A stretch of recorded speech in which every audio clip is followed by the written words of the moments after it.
हमारे छत्तीसगढ़ के तीज त्योहार है, चाहे हरेली हो, तीजा। प्रदेश के हर वो खबर जेखर से जुड़े है आप मन के भावना।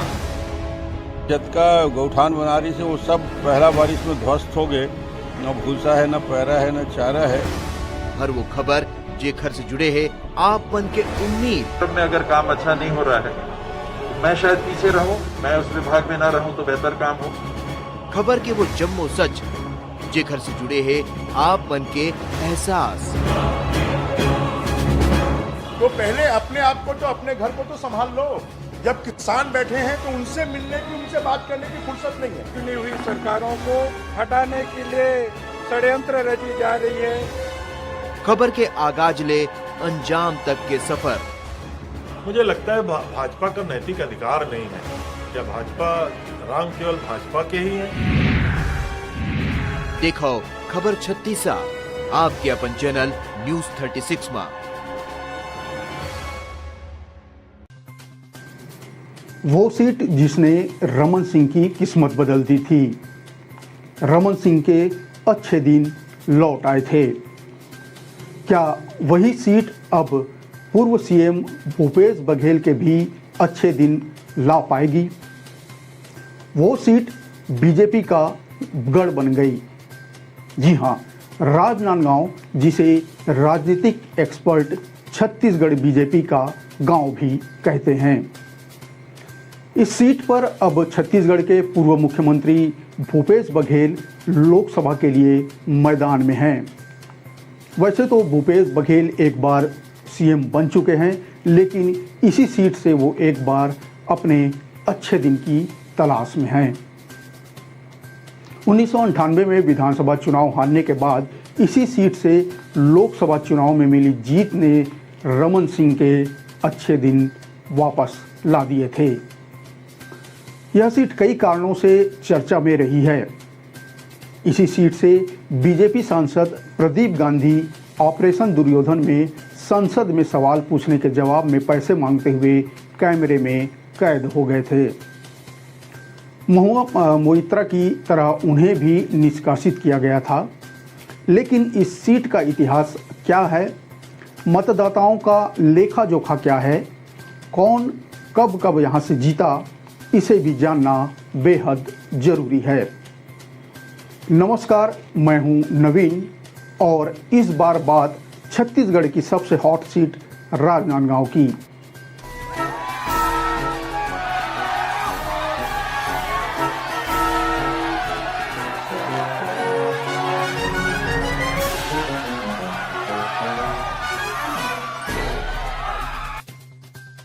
छत्तीसगढ़ की कुल 11 लोकसभा सीटों में से एक सीट राजनांदगांव सबसे हॉट सीटों में से एक है।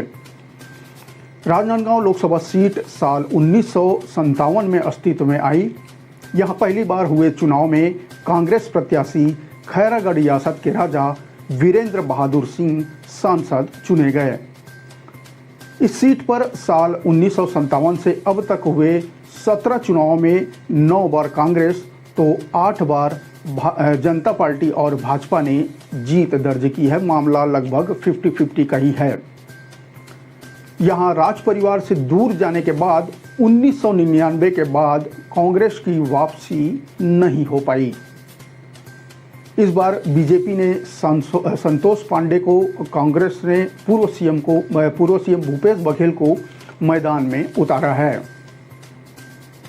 भूपेश बघेल के चुनाव लड़ने से राजनांदगांव की सीट की हॉट सीट हो गई है।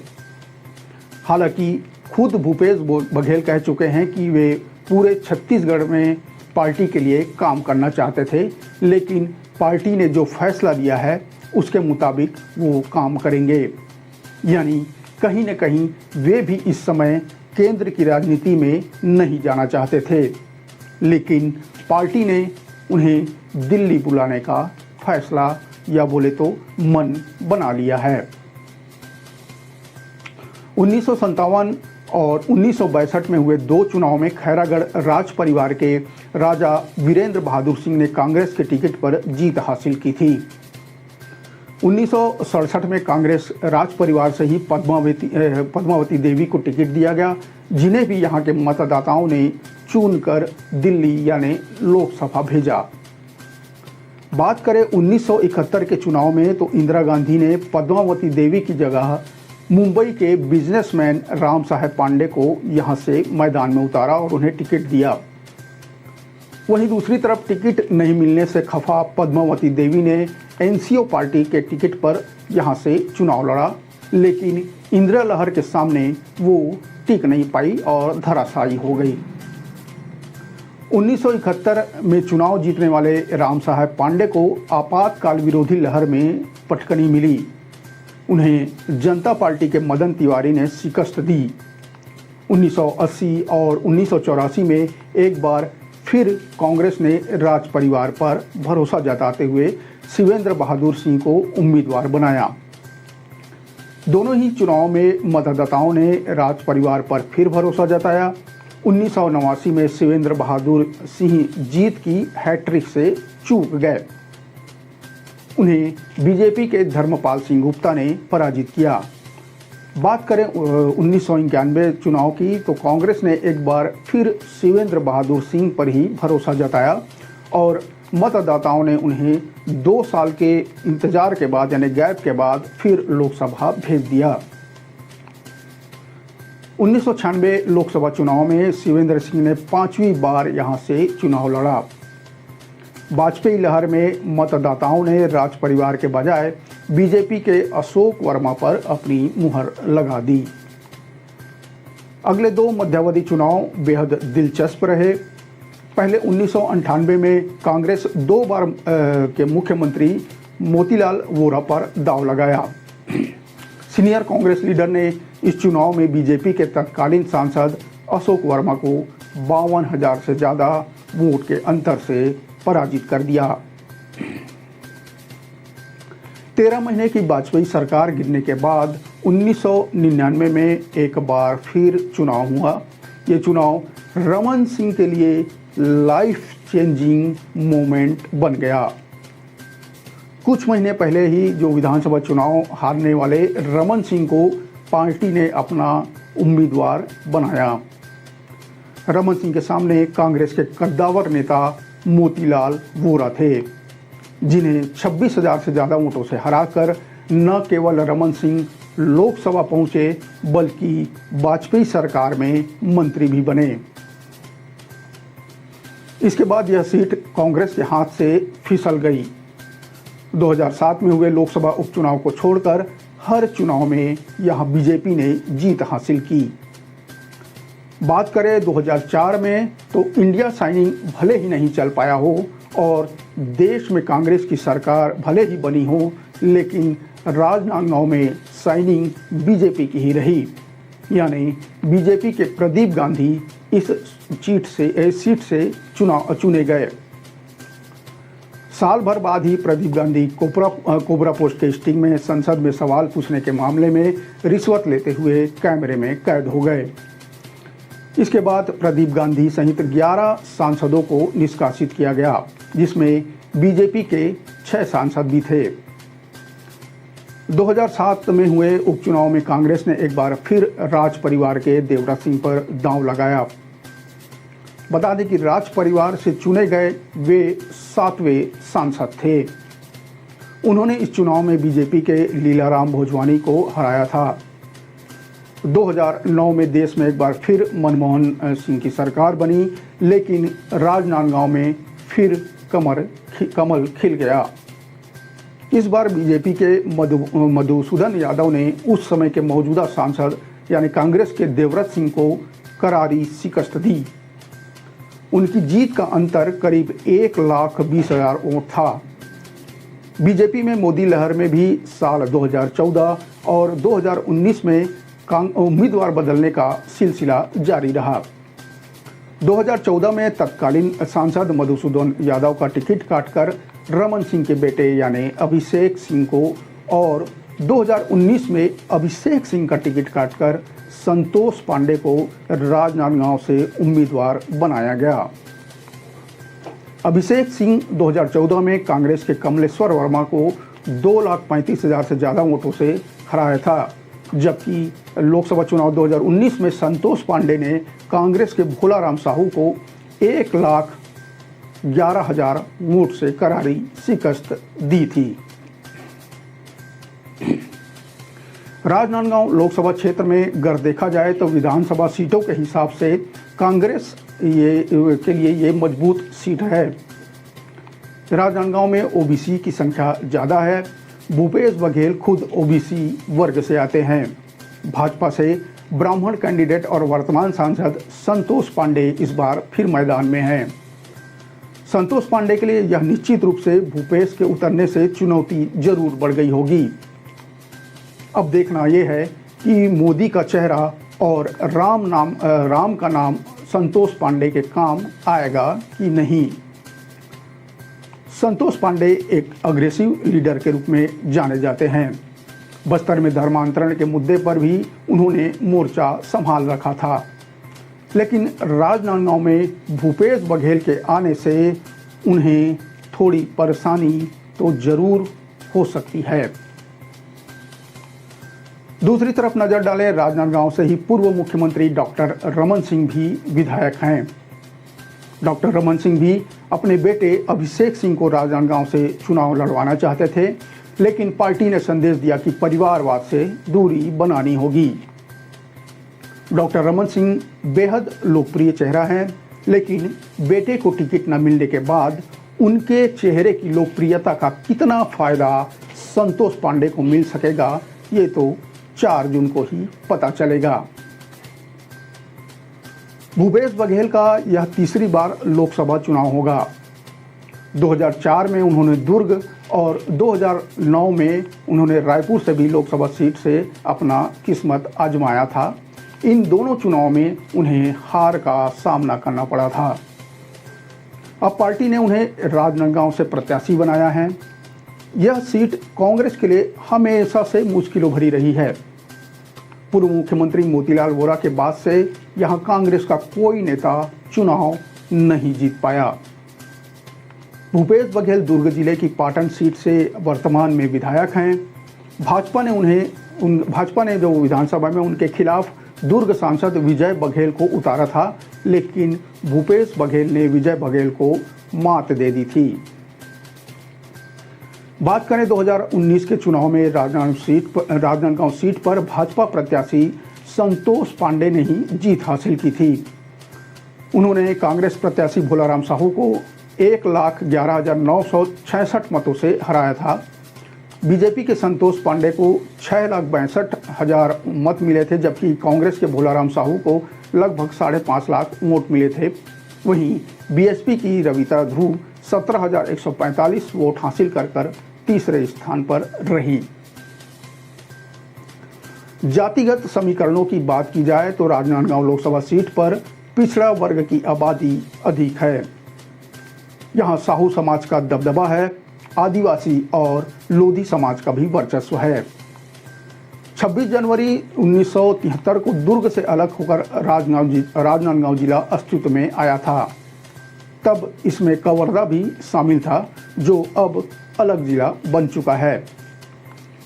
राजनांदगांव लोकसभा के अंतर्गत विधानसभा की कुल 8 सीटें आती हैं। इसमें खैरागढ़, डोंगरगढ़, राजनांदगांव, खुज्जी, मोहला मानपुर, कवर्धा और पंडरिया शामिल हैं।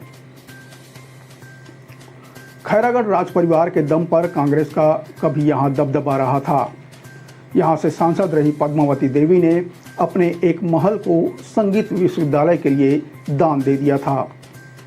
इसी महल में खैरागढ़ संगीत विश्वविद्यालय की स्थापना हुई है, जिसे एशिया की पहली संगीत विश्वविद्यालय माना जाता है।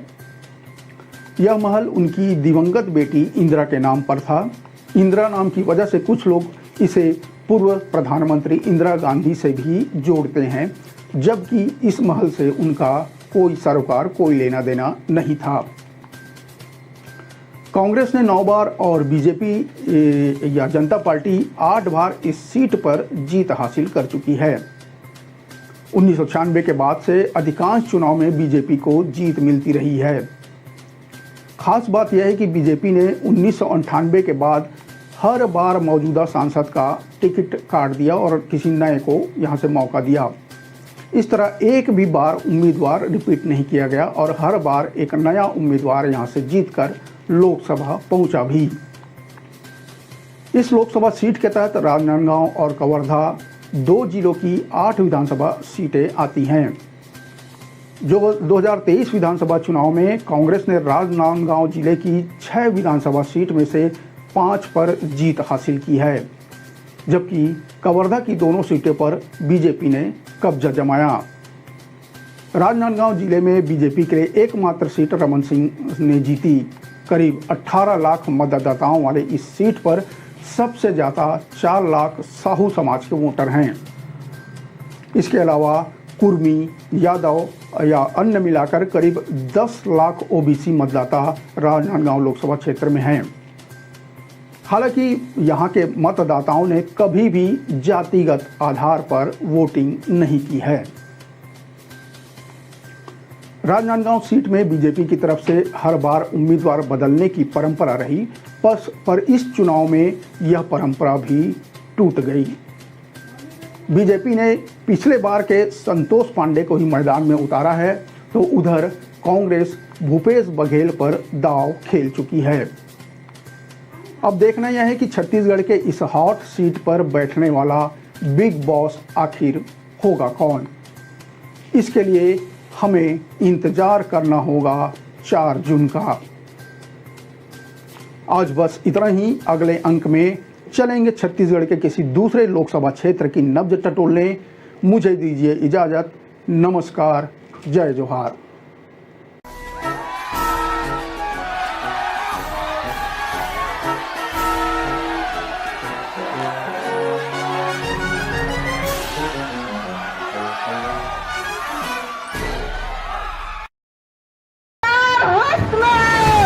खबर के उस सब को पहलू जेखर से तय होते आप मन के दिन हमारे छत्तीसगढ़ के तीज त्योहार है, चाहे हरेली हो, तीजा। प्रदेश के हर वो खबर जेखर से जुड़े हैं आप मन के भावना। जतका गौठान बना रही से वो सब पहला बारिश में ध्वस्त हो गए। न भूसा है, न पैरा है, न चारा है। हर वो खबर जेखर से जुड़े हैं आप मन के उम्मीद। में अगर काम अच्छा नहीं हो रहा है, मैं शायद पीछे रहूं, मैं उस विभाग में ना रहूं तो बेहतर काम हो। खबर के वो जम्मो सच जेखर से जुड़े हैं आप मन के एहसास। तो पहले अपने आप को तो अपने घर को तो संभाल लो। जब किसान बैठे हैं तो उनसे मिलने की, उनसे बात करने की फुर्सत नहीं है। चुनी हुई सरकारों को हटाने के लिए षड्यंत्र रची जा रही है। खबर के आगाज ले अंजाम तक के सफर। मुझे लगता है भाजपा का नैतिक अधिकार नहीं है। क्या भाजपा राम केवल भाजपा के ही है? देखो खबर 36 आपके अपन चैनल न्यूज 36 में। वो सीट जिसने रमन सिंह की किस्मत बदल दी थी। रमन सिंह के अच्छे दिन लौट आए थे। क्या वही सीट अब पूर्व सीएम भूपेश बघेल के भी अच्छे दिन ला पाएगी?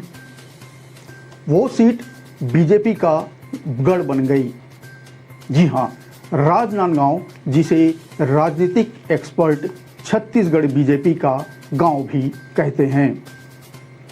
इस सीट पर अब छत्तीसगढ़ के पूर्व मुख्यमंत्री भूपेश बघेल लोकसभा के लिए मैदान में हैं।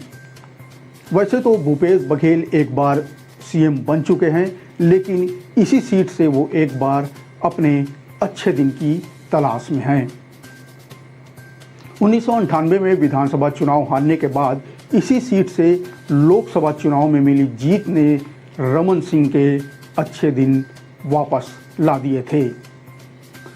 यह सीट कई कारणों से चर्चा में रही है। इसी सीट से बीजेपी सांसद प्रदीप गांधी ऑपरेशन दुर्योधन में संसद में सवाल पूछने के जवाब में पैसे मांगते हुए कैमरे में कैद हो गए थे।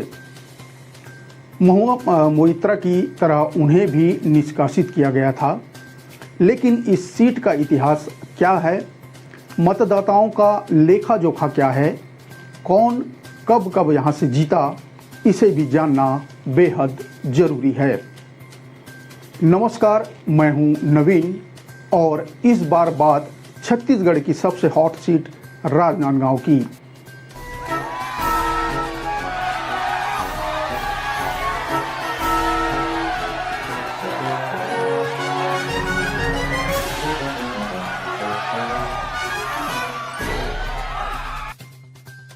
छत्तीसगढ़ की कुल 11 लोकसभा सीटों में से एक सीट राजनांदगांव सबसे हॉट सीटों में से एक है। राजनांदगांव लोकसभा सीट साल 1957 में अस्तित्व में आई।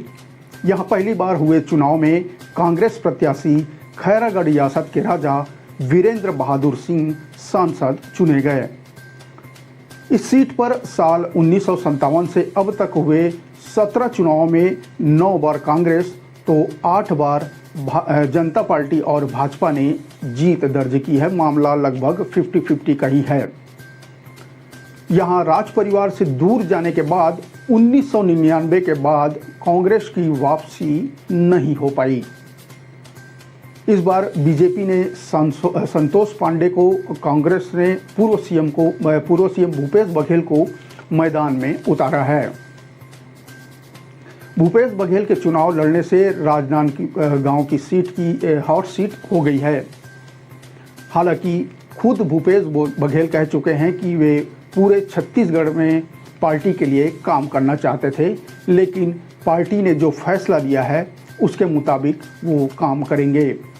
यानी कहीं न कहीं वे भी इस समय केंद्र की राजनीति में नहीं जाना चाहते थे, लेकिन पार्टी ने उन्हें दिल्ली बुलाने का फैसला या बोले तो मन बना लिया है। 1957 और 1962 में हुए 2 चुनाव में खैरागढ़ राज परिवार के राजा वीरेंद्र बहादुर सिंह ने कांग्रेस के टिकट पर जीत हासिल की थी। 1967 में कांग्रेस राज परिवार से ही पद्मावती देवी को टिकट दिया गया, जिन्हें भी यहाँ के मतदाताओं ने चुनकर दिल्ली यानी लोकसभा भेजा। बात करें 1971 के चुनाव में तो इंदिरा गांधी ने पद्मावती देवी की जगह मुंबई के बिजनेसमैन राम साहेब पांडे को यहां से मैदान में उतारा और उन्हें टिकट दिया। वहीं दूसरी तरफ टिकट नहीं मिलने से खफा पद्मावती देवी ने एनसीओ पार्टी के टिकट पर यहां से चुनाव लड़ा, लेकिन इंदिरा लहर के सामने वो टिक नहीं पाई और धराशायी हो गई। 1971 में चुनाव जीतने वाले राम साहेब पांडे को आपातकाल विरोधी लहर में पटकनी मिली। उन्हें जनता पार्टी के मदन तिवारी ने शिकस्त दी। 1980 और 1984 में एक बार फिर कांग्रेस ने राज परिवार पर भरोसा जताते हुए शिवेंद्र बहादुर सिंह को उम्मीदवार बनाया। दोनों ही चुनाव में मतदाताओं ने राज परिवार पर फिर भरोसा जताया। 1989 में शिवेंद्र बहादुर सिंह जीत की हैट्रिक से चूक गए। उन्हें बीजेपी के धर्मपाल सिंह गुप्ता ने पराजित किया। बात करें 1991 चुनाव की तो कांग्रेस ने एक बार फिर शिवेंद्र बहादुर सिंह पर ही भरोसा जताया और मतदाताओं ने उन्हें 2 साल के इंतजार के बाद यानी गैप के बाद फिर लोकसभा भेज दिया।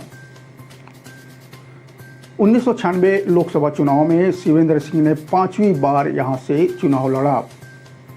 वाजपेयी लहर में मतदाताओं ने राज परिवार के बजाय बीजेपी के अशोक वर्मा पर अपनी मुहर लगा दी। अगले 2 मध्यावधि चुनाव बेहद दिलचस्प रहे। पहले 1998 में कांग्रेस 2 बार के मुख्यमंत्री मोतीलाल वोरा पर दांव लगाया। सीनियर कांग्रेस लीडर ने इस चुनाव में बीजेपी के तत्कालीन सांसद अशोक वर्मा को 52,000 से ज़्यादा वोट के अंतर से पराजित कर दिया। 13 महीने की वाजपेयी सरकार गिरने के बाद 1999 में एक बार फिर चुनाव हुआ। ये चुनाव रमन सिंह के लिए लाइफ चेंजिंग मोमेंट बन गया। कुछ महीने पहले ही जो विधानसभा चुनाव हारने वाले रमन सिंह को पार्टी ने अपना उम्मीदवार बनाया। रमन सिंह के सामने कांग्रेस के कद्दावर नेता मोतीलाल वोरा थे, जिन्हें 26,000 से ज़्यादा वोटों से हराकर न केवल रमन सिंह लोकसभा पहुंचे बल्कि वाजपेयी सरकार में मंत्री भी बने। इसके बाद यह सीट कांग्रेस के हाथ से फिसल गई। 2007 में हुए लोकसभा उपचुनाव को छोड़कर हर चुनाव में यहां बीजेपी ने जीत हासिल की। बात करें 2004 में तो इंडिया साइनिंग भले ही नहीं चल पाया हो और देश में कांग्रेस की सरकार भले ही बनी हो, लेकिन राजनांदगांव में साइनिंग बीजेपी की ही रही। यानी बीजेपी के प्रदीप गांधी इस सीट से चुने गए। साल भर बाद ही प्रदीप गांधी कोबरा पोस्ट के स्टिंग में संसद में सवाल पूछने के मामले में रिश्वत लेते हुए कैमरे में कैद हो गए। इसके बाद प्रदीप गांधी सहित 11 सांसदों को निष्कासित किया गया, जिसमें बीजेपी के 6 सांसद भी थे। 2007 में हुए उपचुनाव में कांग्रेस ने एक बार फिर राज परिवार के देवराज सिंह पर दांव लगाया। बता दें कि राज परिवार से चुने गए वे 7वें सांसद थे। उन्होंने इस चुनाव में बीजेपी के लीलाराम भोजवानी को हराया था। 2009 में देश में एक बार फिर मनमोहन सिंह की सरकार बनी, लेकिन राजनांदगांव में फिर कमल खिल गया। इस बार बीजेपी के मधुसूदन यादव ने उस समय के मौजूदा सांसद यानी कांग्रेस के देवव्रत सिंह को करारी शिकस्त दी। उनकी जीत का अंतर करीब 1,20,000 वोट था। बीजेपी में मोदी लहर में भी साल 2014 और 2019 में उम्मीदवार बदलने का सिलसिला जारी रहा। 2014 में तत्कालीन सांसद मधुसूदन यादव का टिकट काटकर रमन सिंह के बेटे यानी अभिषेक सिंह को और 2019 में अभिषेक सिंह का टिकट काटकर संतोष पांडे को राजनांदगांव से उम्मीदवार बनाया गया। अभिषेक सिंह 2014 में कांग्रेस के कमलेश्वर वर्मा को 2,35,000 से ज़्यादा वोटों से हराया था, जबकि लोकसभा चुनाव 2019 में संतोष पांडे ने कांग्रेस के भोलाराम साहू को 1,11,000 वोट से करारी शिकस्त दी थी। राजनांदगांव लोकसभा क्षेत्र में अगर देखा जाए तो विधानसभा सीटों के हिसाब से कांग्रेस के लिए ये मजबूत सीट है। राजनांदगांव में ओबीसी की संख्या ज़्यादा है। भूपेश बघेल खुद ओबीसी वर्ग से आते हैं। भाजपा से ब्राह्मण कैंडिडेट और वर्तमान सांसद संतोष पांडे इस बार फिर मैदान में हैं। संतोष पांडे के लिए यह निश्चित रूप से भूपेश के उतरने से चुनौती जरूर बढ़ गई होगी। अब देखना यह है कि मोदी का चेहरा और राम का नाम संतोष पांडे के काम आएगा कि नहीं। संतोष पांडे एक अग्रेसिव लीडर के रूप में जाने जाते हैं। बस्तर में धर्मांतरण के मुद्दे पर भी उन्होंने मोर्चा संभाल रखा था, लेकिन राजनांदगांव में भूपेश बघेल के आने से उन्हें थोड़ी परेशानी तो जरूर हो सकती है। दूसरी तरफ नजर डालें, राजनांदगांव से ही पूर्व मुख्यमंत्री डॉक्टर रमन सिंह भी विधायक हैं। डॉक्टर रमन सिंह भी अपने बेटे अभिषेक सिंह को राजनांदगांव से चुनाव लड़वाना चाहते थे, लेकिन पार्टी ने संदेश दिया कि परिवारवाद से दूरी बनानी होगी। डॉक्टर रमन सिंह बेहद लोकप्रिय चेहरा हैं, लेकिन बेटे को टिकट न मिलने के बाद उनके चेहरे की लोकप्रियता का कितना फायदा संतोष पांडे को मिल सकेगा, ये तो 4 जून को ही पता चलेगा। भूपेश बघेल का यह तीसरी बार लोकसभा चुनाव होगा। 2004 में उन्होंने दुर्ग और 2009 में उन्होंने रायपुर से भी लोकसभा सीट से अपना किस्मत आजमाया था। इन दोनों चुनाव में उन्हें हार का सामना करना पड़ा था। अब पार्टी ने उन्हें राजनांदगांव से प्रत्याशी बनाया है। यह सीट कांग्रेस के लिए हमेशा से मुश्किलों भरी रही है। पूर्व मुख्यमंत्री मोतीलाल वोरा के बाद से यहां कांग्रेस का कोई नेता चुनाव नहीं जीत पाया। भूपेश बघेल दुर्ग जिले की पाटन सीट से वर्तमान में विधायक हैं। भाजपा ने जो विधानसभा में उनके खिलाफ दुर्ग सांसद विजय बघेल को उतारा था, लेकिन भूपेश बघेल ने विजय बघेल को मात दे दी थी। बात करें 2019 के चुनाव में राजनांदगांव सीट पर भाजपा प्रत्याशी संतोष पांडे ने ही जीत हासिल की थी। उन्होंने कांग्रेस प्रत्याशी भोलाराम साहू को 1,11,966 मतों से हराया था। बीजेपी के संतोष पांडे को 6,62,000 मत मिले थे, जबकि कांग्रेस के भोलाराम साहू को लगभग 5.5 लाख वोट मिले थे। वहीं बीएसपी की रविता ध्रुव 17,145 वोट हासिल कर तीसरे स्थान पर रही। जातिगत समीकरणों की बात की जाए तो राजनांदगांव लोकसभा सीट पर पिछड़ा वर्ग की आबादी अधिक है। यहां साहू समाज का दबदबा है, आदिवासी और लोधी समाज का भी वर्चस्व है। 26 जनवरी 1973 को दुर्ग से अलग होकर राजनांदगांव जिला अस्तित्व में आया था। तब इसमें कवर्धा भी शामिल था, जो अब अलग जिला बन चुका है। राजनांदगांव लोकसभा के अंतर्गत विधानसभा की कुल 8 सीटें आती हैं। इसमें खैरागढ़, डोंगरगढ़, राजनांदगांव, खुज्जी, मोहला मानपुर, कवर्धा और पंडरिया शामिल हैं। खैरागढ़ राज परिवार के दम पर कांग्रेस का कभी यहां दबदबा रहा था। यहां से सांसद रही पद्मावती देवी ने अपने एक महल को संगीत विश्वविद्यालय के लिए दान दे दिया था। इसी महल में खैरागढ़ संगीत विश्वविद्यालय की स्थापना हुई है, जिसे एशिया की पहली संगीत विश्वविद्यालय माना जाता है। यह महल उनकी दिवंगत बेटी इंदिरा के नाम पर था। इंदिरा नाम की वजह से कुछ लोग इसे पूर्व प्रधानमंत्री इंदिरा गांधी से भी जोड़ते हैं, जबकि इस महल से उनका कोई सरोकार, कोई लेना देना नहीं था। कांग्रेस ने 9 बार और बीजेपी या जनता पार्टी 8 बार इस सीट पर जीत हासिल कर चुकी है। 1996 के बाद से अधिकांश चुनाव में बीजेपी को जीत मिलती रही है। खास बात यह है कि बीजेपी ने 1998 के बाद हर बार मौजूदा सांसद का टिकट काट दिया और किसी नए को यहां से मौका दिया। इस तरह एक भी बार उम्मीदवार रिपीट नहीं किया गया और हर बार एक नया उम्मीदवार यहां से जीतकर लोकसभा पहुंचा भी। इस लोकसभा सीट के तहत राजनांदगांव और कवर्धा 2 जिलों की 8 विधानसभा सीटें आती हैं। जो 2023 विधानसभा चुनाव में कांग्रेस ने राजनांदगांव जिले की 6 विधानसभा सीट में से 5 पर जीत हासिल की है, जबकि कवर्धा की दोनों सीटों पर बीजेपी ने कब्जा जमाया। राजनांदगांव जिले में बीजेपी के लिए एकमात्र सीट रमन सिंह ने जीती। करीब 18 लाख मतदाताओं वाले इस सीट पर सबसे ज़्यादा 4 लाख साहू समाज के वोटर हैं।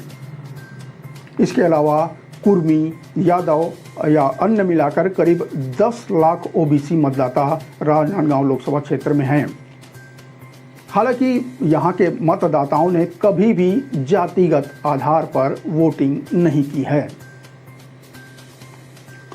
राजनांदगांव सीट में बीजेपी की तरफ से हर बार उम्मीदवार बदलने की परंपरा रही, पर इस चुनाव में यह परंपरा भी टूट गई। बीजेपी ने पिछले बार के संतोष पांडे को ही मैदान में उतारा है, तो उधर कांग्रेस भूपेश बघेल पर दांव खेल चुकी है। अब देखना यह है कि छत्तीसगढ़ के इस हॉट सीट पर बैठने वाला बिग बॉस आखिर होगा कौन। इसके लिए हमें इंतजार करना होगा 4 जून का। आज बस इतना ही। अगले अंक में चलेंगे छत्तीसगढ़ के किसी दूसरे लोकसभा क्षेत्र की नब्ज टटोलने। मुझे दीजिए इजाजत। नमस्कार, जय जोहार।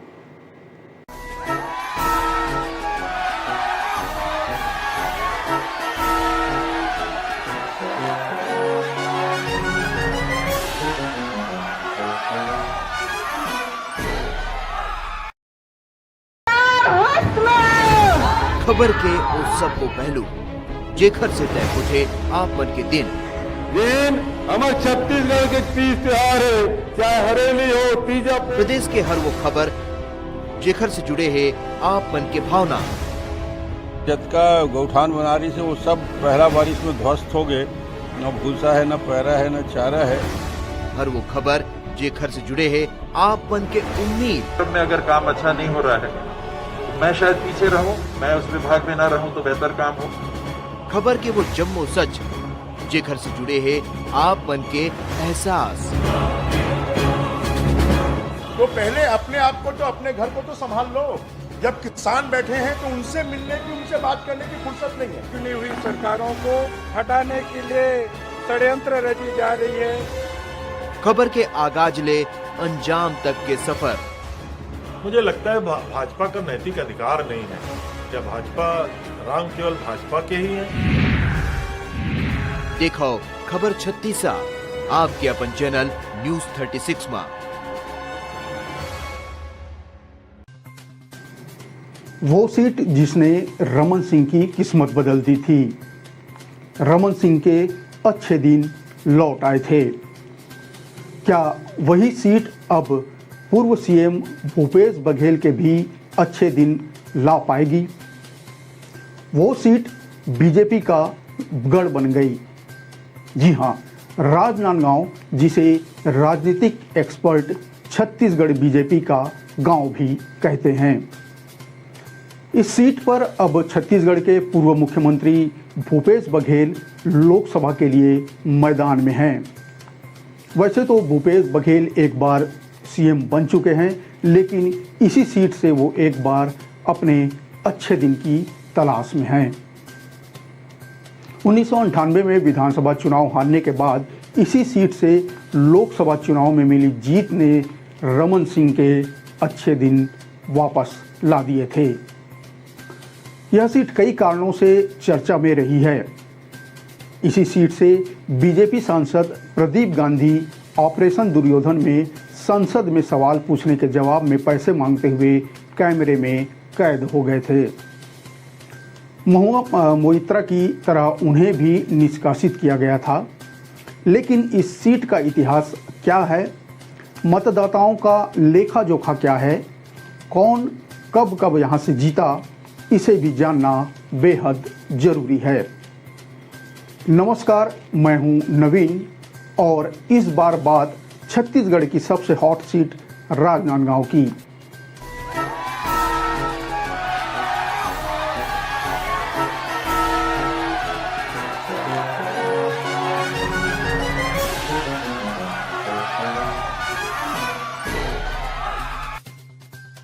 छत्तीसगढ़ की कुल 11 लोकसभा सीटों में से एक सीट राजनांदगांव सबसे हॉट सीटों में से एक है।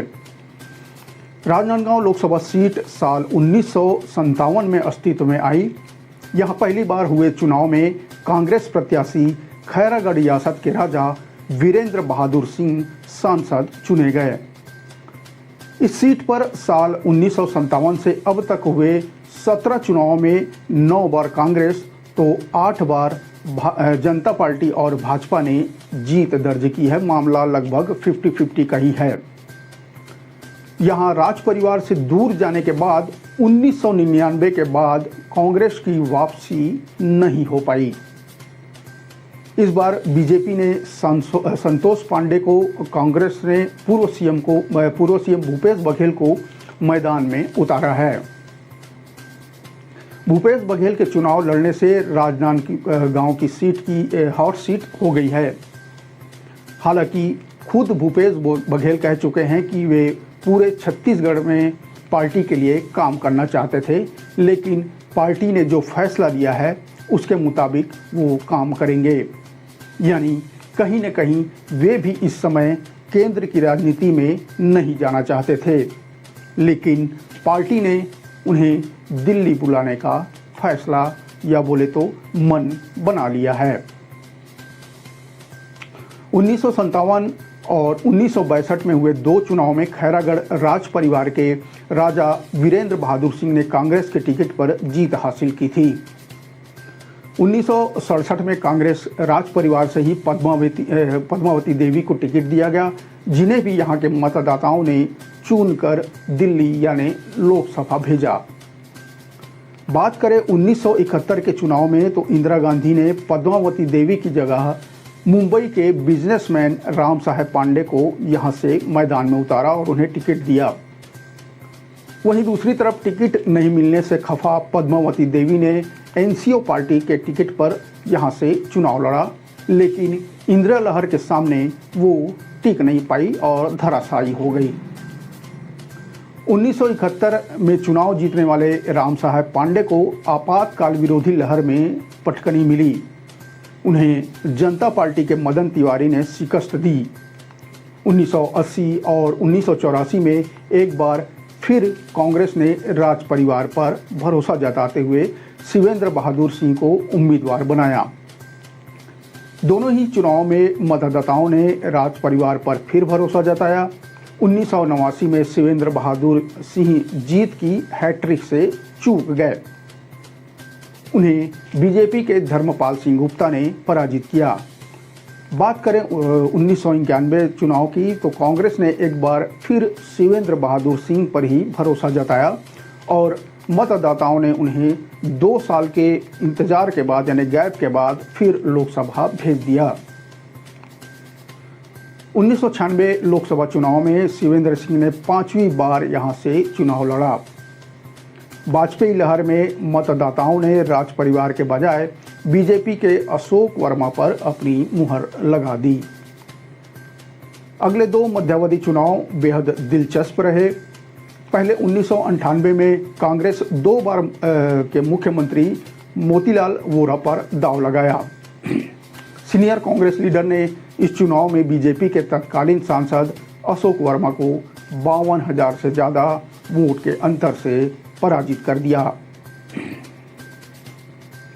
13 महीने की वाजपेयी सरकार गिरने के बाद 1999 में एक बार फिर चुनाव हुआ। ये चुनाव रमन सिंह के लिए लाइफ चेंजिंग मोमेंट बन गया। कुछ महीने पहले ही जो विधानसभा चुनाव हारने वाले रमन सिंह को पार्टी ने अपना उम्मीदवार बनाया।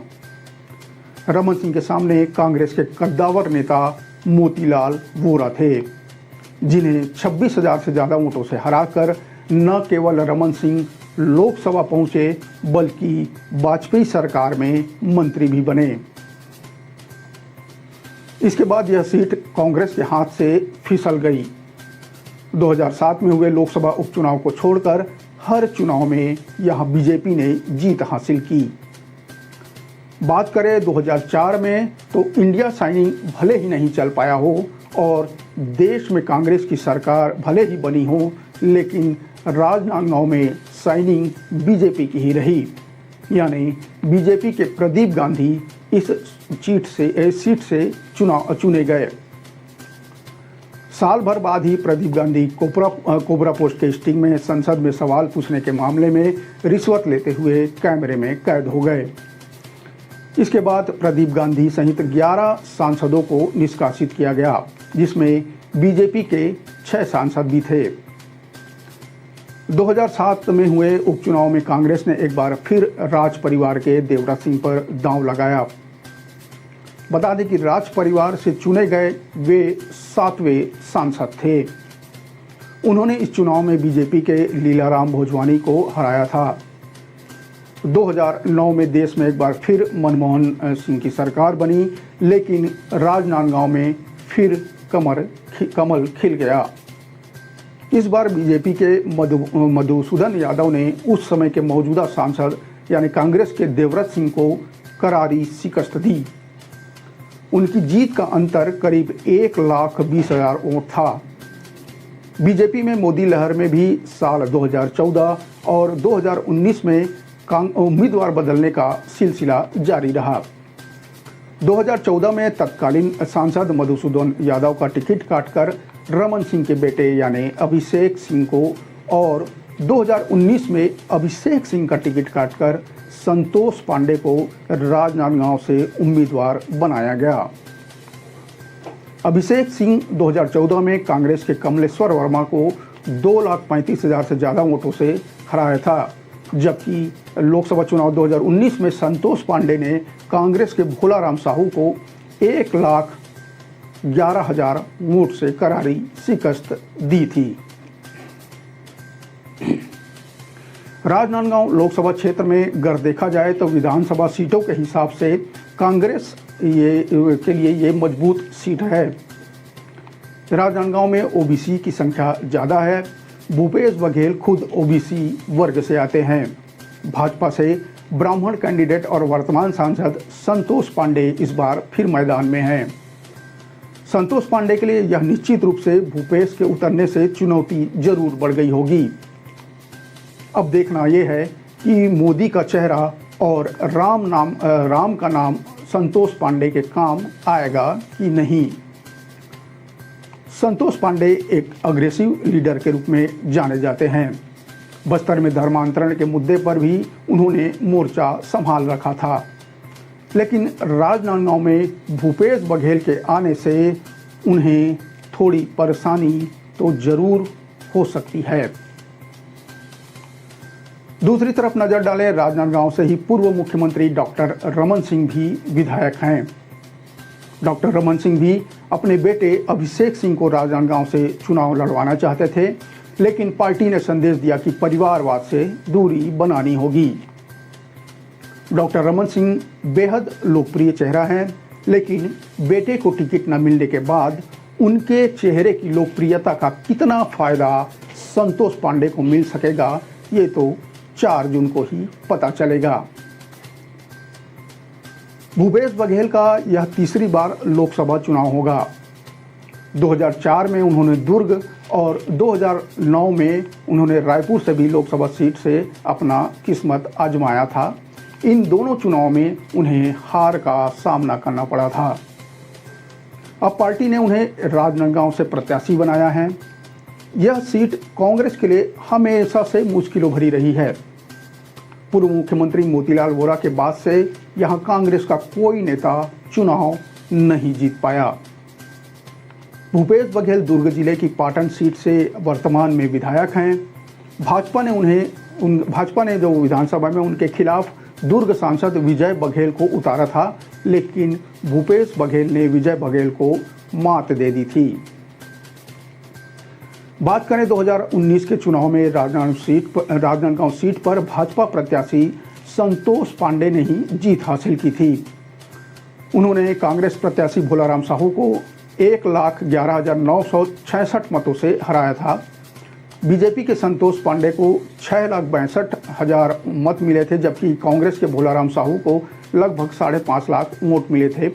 वहीं बीएसपी की रविता ध्रुव 17,145 वोट हासिल कर तीसरे स्थान पर रही।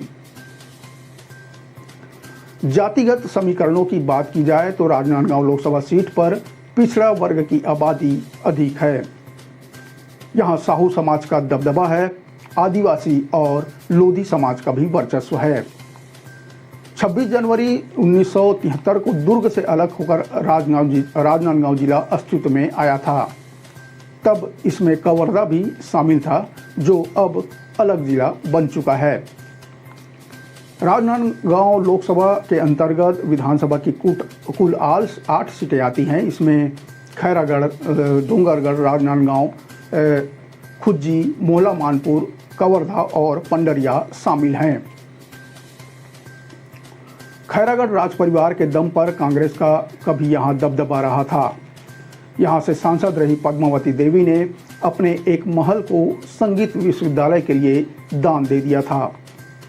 इसी महल में खैरागढ़ संगीत विश्वविद्यालय की स्थापना हुई है, जिसे एशिया की पहली संगीत विश्वविद्यालय माना जाता है।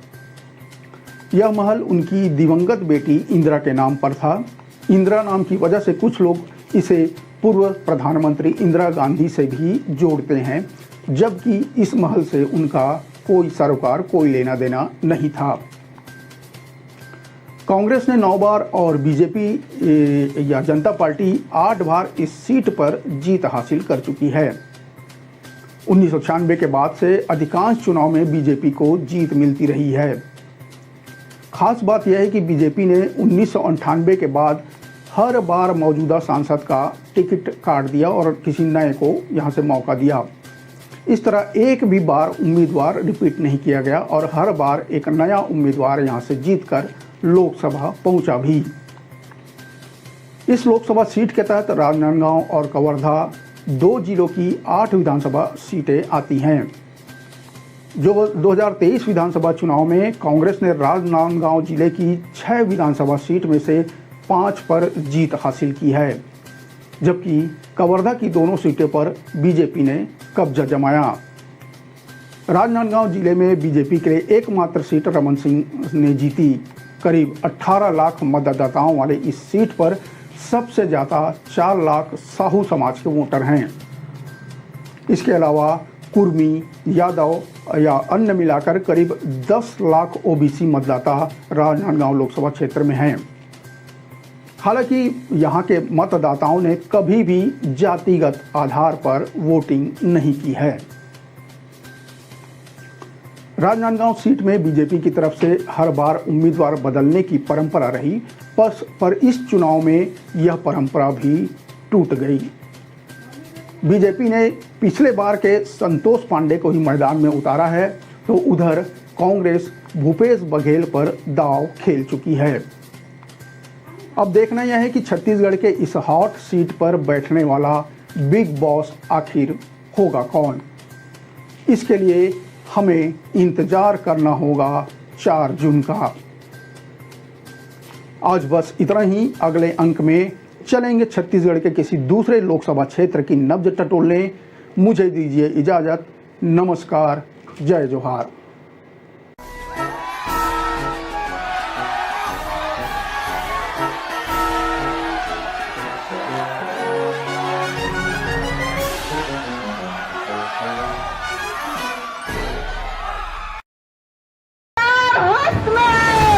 खबर के उस सब को पहलू जेखर से तय उठे आप मन के दिन हमारे छत्तीसगढ़ के तीज त्योहार है, चाहे हरेली हो, तीजा। प्रदेश के हर वो खबर जेखर से जुड़े हैं आप मन के भावना। जब का गौठान बना रही से वो सब पहला बारिश में ध्वस्त हो गए। न भूसा है, न पैरा है, न चारा है। हर वो खबर जेखर से जुड़े हैं आप मन के उम्मीद। में अगर काम अच्छा नहीं हो रहा है तो मैं शायद पीछे रहूं, मैं उस विभाग में ना रहूं तो बेहतर काम हो। खबर के वो जम्मो सच जेखर से जुड़े हैं आप मन के एहसास। तो पहले अपने आप को तो अपने घर को तो संभाल लो। जब किसान बैठे हैं तो उनसे मिलने की, उनसे बात करने की फुर्सत नहीं है। चुनी हुई सरकारों को हटाने के लिए षड्यंत्र रची जा रही है। खबर के आगाज ले अंजाम तक के सफर। मुझे लगता है भाजपा का नैतिक अधिकार नहीं है। क्या भाजपा राम केवल भाजपा के ही है? देखो खबर 36 आपके अपन चैनल न्यूज 36 में।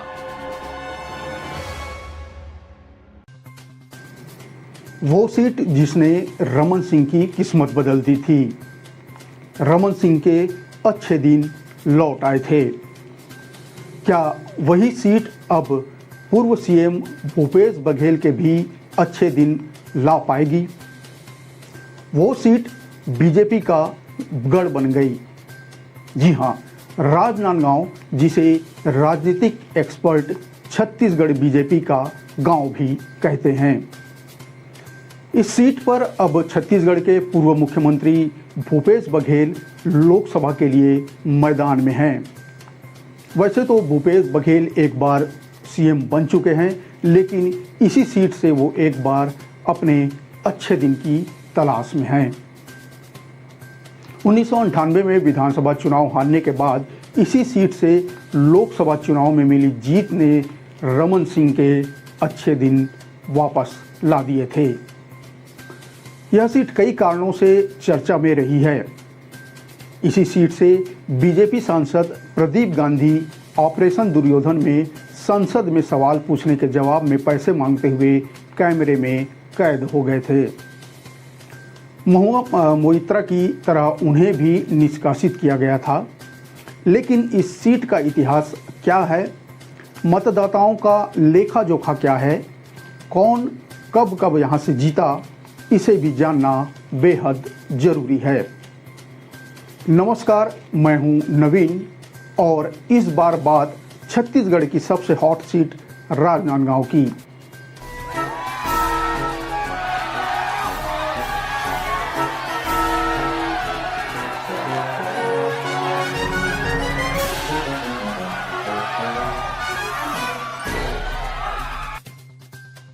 छत्तीसगढ़ की कुल 11 लोकसभा सीटों में से एक सीट राजनांदगांव सबसे हॉट सीटों में से एक है। राजनांदगांव लोकसभा सीट साल 1957 में अस्तित्व में आई। यहां पहली बार हुए चुनाव में कांग्रेस प्रत्याशी खैरागढ़ रियासत के राजा वीरेंद्र बहादुर सिंह सांसद चुने गए। इस सीट पर साल 1957 से अब तक हुए 17 चुनावों में 9 बार कांग्रेस तो 8 बार जनता पार्टी और भाजपा ने जीत दर्ज की है। मामला लगभग 50-50 का ही है। यहां राज परिवार से दूर जाने के बाद 1999 के बाद कांग्रेस की वापसी नहीं हो पाई। इस बार बीजेपी ने संतोष पांडे को, कांग्रेस ने पूर्व सीएम भूपेश बघेल को मैदान में उतारा है। भूपेश बघेल के चुनाव लड़ने से राजनांदगांव की सीट की हॉट सीट हो गई है।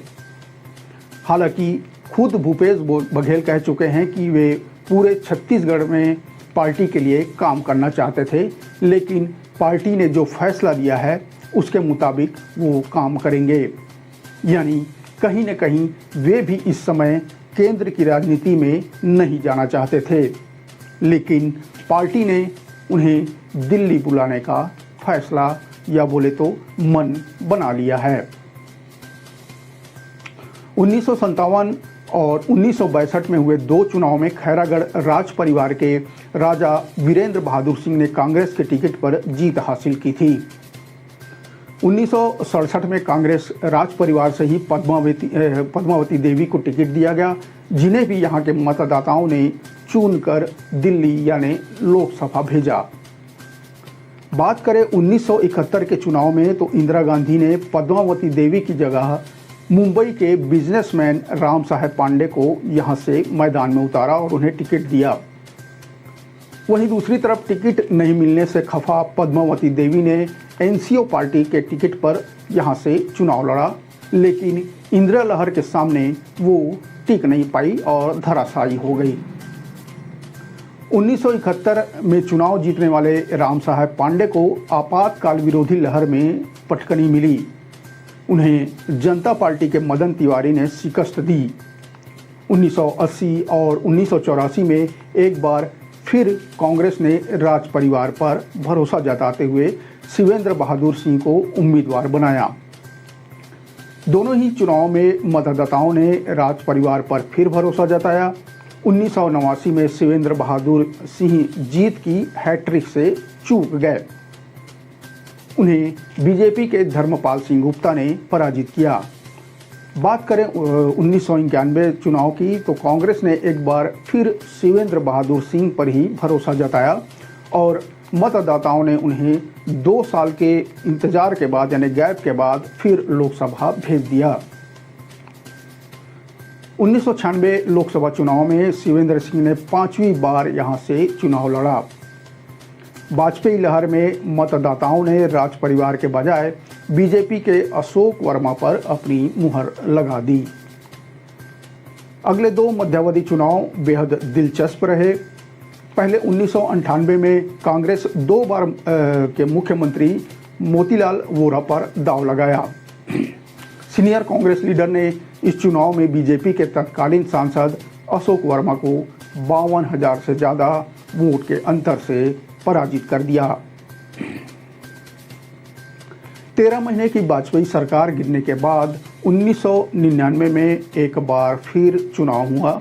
ये चुनाव रमन सिंह के लिए लाइफ चेंजिंग मोमेंट बन गया। कुछ महीने पहले ही जो विधानसभा चुनाव हारने वाले रमन सिंह को पार्टी ने अपना उम्मीदवार बनाया। रमन सिंह के सामने कांग्रेस के कद्दावर नेता मोतीलाल वोरा थे, जिन्हें 26,000 से ज़्यादा वोटों से हराकर न केवल रमन सिंह लोकसभा पहुंचे बल्कि वाजपेयी सरकार में मंत्री भी बने। इसके बाद यह सीट कांग्रेस के हाथ से फिसल गई। 2007 में हुए लोकसभा उपचुनाव को छोड़कर हर चुनाव में यहां बीजेपी ने जीत हासिल की। बात करें 2004 में तो इंडिया साइनिंग भले ही नहीं चल पाया हो और देश में कांग्रेस की सरकार भले ही बनी हो, लेकिन राजनांदगांव में साइनिंग बीजेपी की ही रही, यानी बीजेपी के प्रदीप गांधी इस सीट से चुने गए। साल भर बाद ही प्रदीप गांधी कोबरा पोस्ट के स्टिंग में संसद में सवाल पूछने के मामले में रिश्वत लेते हुए कैमरे में कैद हो गए। इसके बाद प्रदीप गांधी सहित 11 सांसदों को निष्कासित किया गया, जिसमें बीजेपी के 6 सांसद भी थे। 2007 में हुए उपचुनाव में कांग्रेस ने एक बार फिर राज परिवार के देवराज सिंह पर दांव लगाया। बता दें कि राज परिवार से चुने गए वे 7वें सांसद थे। उन्होंने इस चुनाव में बीजेपी के लीलाराम भोजवानी को हराया था। 2009 में देश में एक बार फिर मनमोहन सिंह की सरकार बनी, लेकिन राजनांदगांव में फिर कमल खिल गया। इस बार बीजेपी के मधुसूदन यादव ने उस समय के मौजूदा सांसद यानी कांग्रेस के देवराज सिंह को करारी शिकस्त दी। उनकी जीत का अंतर करीब 1,20,000 वोट था। बीजेपी में मोदी लहर में भी साल 2014 और 2019 में उम्मीदवार बदलने का सिलसिला जारी रहा। 2014 में तत्कालीन सांसद मधुसूदन यादव का टिकट काटकर रमन सिंह के बेटे यानी अभिषेक सिंह को और 2019 में अभिषेक सिंह का टिकट काटकर संतोष पांडे को राजनांदगांव से उम्मीदवार बनाया गया। अभिषेक सिंह 2014 में कांग्रेस के कमलेश्वर वर्मा को 2,35,000 से ज़्यादा वोटों से हराया था, जबकि लोकसभा चुनाव 2019 में संतोष पांडे ने कांग्रेस के भोलाराम साहू को 1,11,000 वोट से करारी शिकस्त दी थी। राजनांदगांव लोकसभा क्षेत्र में अगर देखा जाए तो विधानसभा सीटों के हिसाब से कांग्रेस के लिए ये मजबूत सीट है। राजनांदगांव में ओबीसी की संख्या ज़्यादा है। भूपेश बघेल खुद ओबीसी वर्ग से आते हैं। भाजपा से ब्राह्मण कैंडिडेट और वर्तमान सांसद संतोष पांडे इस बार फिर मैदान में हैं। संतोष पांडे के लिए यह निश्चित रूप से भूपेश के उतरने से चुनौती जरूर बढ़ गई होगी। अब देखना यह है कि मोदी का चेहरा और राम का नाम संतोष पांडे के काम आएगा कि नहीं। संतोष पांडे एक अग्रेसिव लीडर के रूप में जाने जाते हैं। बस्तर में धर्मांतरण के मुद्दे पर भी उन्होंने मोर्चा संभाल रखा था, लेकिन राजनांदगांव में भूपेश बघेल के आने से उन्हें थोड़ी परेशानी तो जरूर हो सकती है। दूसरी तरफ नजर डालें, राजनांदगांव से ही पूर्व मुख्यमंत्री डॉक्टर रमन सिंह भी विधायक हैं। डॉक्टर रमन सिंह भी अपने बेटे अभिषेक सिंह को राजनांदगांव से चुनाव लड़वाना चाहते थे, लेकिन पार्टी ने संदेश दिया कि परिवारवाद से दूरी बनानी होगी। डॉक्टर रमन सिंह बेहद लोकप्रिय चेहरा हैं, लेकिन बेटे को टिकट न मिलने के बाद उनके चेहरे की लोकप्रियता का कितना फायदा संतोष पांडे को मिल सकेगा, ये तो 4 जून को ही पता चलेगा। भूपेश बघेल का यह तीसरी बार लोकसभा चुनाव होगा। 2004 में उन्होंने दुर्ग और 2009 में उन्होंने रायपुर से भी लोकसभा सीट से अपना किस्मत आजमाया था। इन दोनों चुनाव में उन्हें हार का सामना करना पड़ा था। अब पार्टी ने उन्हें राजनांदगांव से प्रत्याशी बनाया है। यह सीट कांग्रेस के लिए हमेशा से मुश्किलों भरी रही है।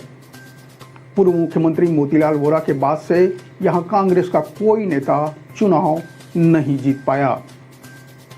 भूपेश बघेल दुर्ग जिले की पाटन सीट से वर्तमान में विधायक हैं। भाजपा ने जो विधानसभा में उनके खिलाफ दुर्ग सांसद विजय बघेल को उतारा था, लेकिन भूपेश बघेल ने विजय बघेल को मात दे दी थी। बात करें 2019 के चुनाव में राजनांदगांव सीट पर भाजपा प्रत्याशी संतोष पांडे ने ही जीत हासिल की थी। उन्होंने कांग्रेस प्रत्याशी भोलाराम साहू को 1,11,966 मतों से हराया था। बीजेपी के संतोष पांडे को 6,62,000 मत मिले थे, जबकि कांग्रेस के भोलाराम साहू को लगभग 5.5 लाख वोट मिले थे। वहीं बीएसपी की रविता ध्रुव 17,145 वोट हासिल कर तीसरे स्थान पर रही। जातिगत समीकरणों की बात की जाए तो राजनांदगांव लोकसभा सीट पर पिछड़ा वर्ग की आबादी अधिक है।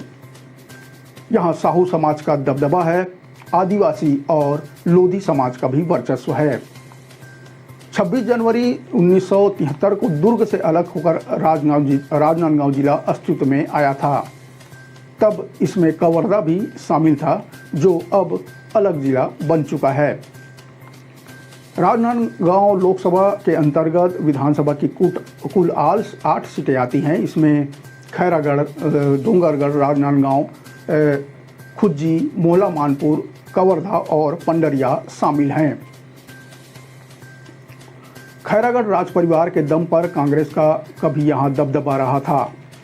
यहाँ से सांसद रही पद्मावती देवी ने अपने एक महल को संगीत विश्वविद्यालय के लिए दान दे दिया था। इसी महल में खैरागढ़ संगीत विश्वविद्यालय की स्थापना हुई है, जिसे एशिया की पहली संगीत विश्वविद्यालय माना जाता है। यह महल उनकी दिवंगत बेटी इंदिरा के नाम पर था। इंदिरा नाम की वजह से कुछ लोग इसे पूर्व प्रधानमंत्री इंदिरा गांधी से भी जोड़ते हैं, जबकि इस महल से उनका कोई सरोकार, कोई लेना देना नहीं था। कांग्रेस ने 9 बार और बीजेपी या जनता पार्टी 8 बार इस सीट पर जीत हासिल कर चुकी है। 1996 के बाद से अधिकांश चुनाव में बीजेपी को जीत मिलती रही है। खास बात यह है कि बीजेपी ने 1998 के बाद हर बार मौजूदा सांसद का टिकट काट दिया और किसी नए को यहां से मौका दिया। इस तरह एक भी बार उम्मीदवार रिपीट नहीं किया गया और हर बार एक नया उम्मीदवार यहां से जीतकर लोकसभा पहुंचा भी। इस लोकसभा सीट के तहत राजनांदगांव और कवर्धा 2 जिलों की 8 विधानसभा सीटें आती हैं। जो 2023 विधानसभा चुनाव में कांग्रेस ने राजनांदगांव जिले की 6 विधानसभा सीट में से 5 पर जीत हासिल की है, जबकि कवर्धा की दोनों सीटों पर बीजेपी ने कब्जा जमाया।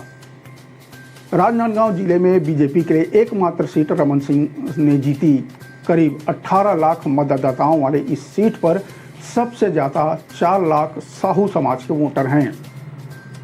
इसके अलावा कुर्मी, यादव या अन्य मिलाकर करीब 10 लाख ओबीसी मतदाता राजनांदगांव लोकसभा क्षेत्र में हैं। हालांकि यहाँ के मतदाताओं ने कभी भी जातिगत आधार पर वोटिंग नहीं की है। राजनांदगांव सीट में बीजेपी की तरफ से हर बार उम्मीदवार बदलने की परंपरा रही, पर इस चुनाव में यह परंपरा भी टूट गई। बीजेपी ने पिछले बार के संतोष पांडे को ही मैदान में उतारा है, तो उधर कांग्रेस भूपेश बघेल पर दांव खेल चुकी है। अब देखना यह है कि छत्तीसगढ़ के इस हॉट सीट पर बैठने वाला बिग बॉस आखिर होगा कौन। इसके लिए हमें इंतजार करना होगा 4 जून का। आज बस इतना ही। अगले अंक में चलेंगे छत्तीसगढ़ के किसी दूसरे लोकसभा क्षेत्र की नब्ज टटोलने। मुझे दीजिए इजाजत। नमस्कार, जय जोहार।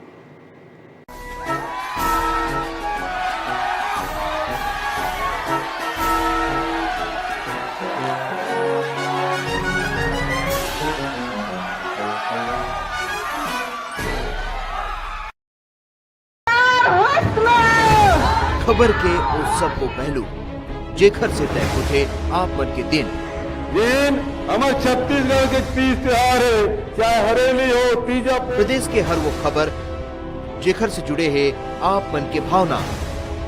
जब का गौठान बना रही से वो सब पहला बारिश में ध्वस्त हो गए। न भूसा है, न पैरा है, न चारा है। हर वो खबर जेखर से जुड़े हैं आप मन के उम्मीद। तब में अगर काम अच्छा नहीं हो रहा है तो मैं शायद पीछे रहूं, मैं उस विभाग में ना रहूं तो बेहतर काम हो। खबर के वो जम्मो सच जेखर से जुड़े हैं आप मन के एहसास। तो पहले अपने आप को तो, अपने घर को तो संभाल लो।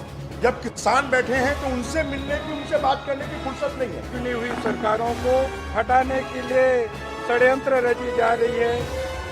खबर के आगाज ले अंजाम तक के सफर। मुझे लगता है भाजपा का नैतिक अधिकार नहीं है। क्या भाजपा, राम केवल भाजपा के ही है?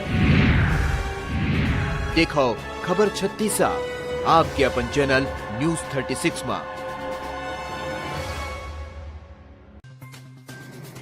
वो सीट जिसने रमन सिंह की किस्मत बदल दी थी।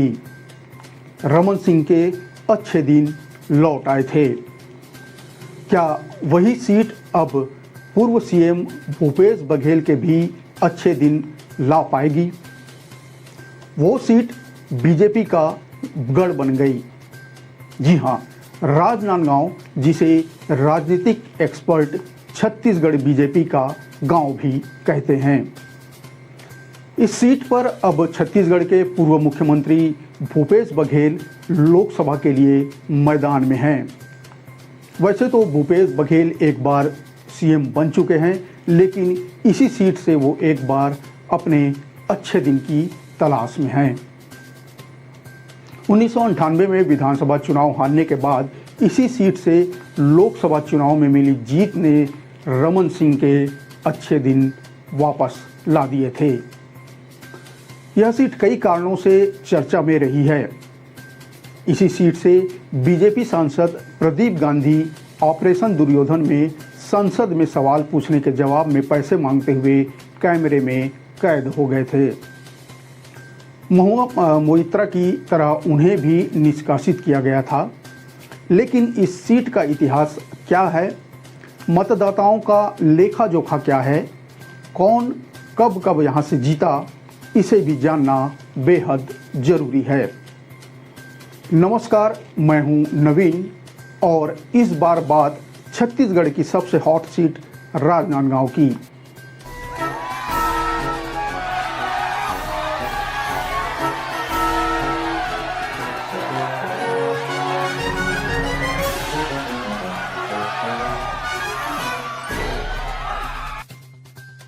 छत्तीसगढ़ की कुल 11 लोकसभा सीटों में से एक सीट राजनांदगांव सबसे हॉट सीटों में से एक है।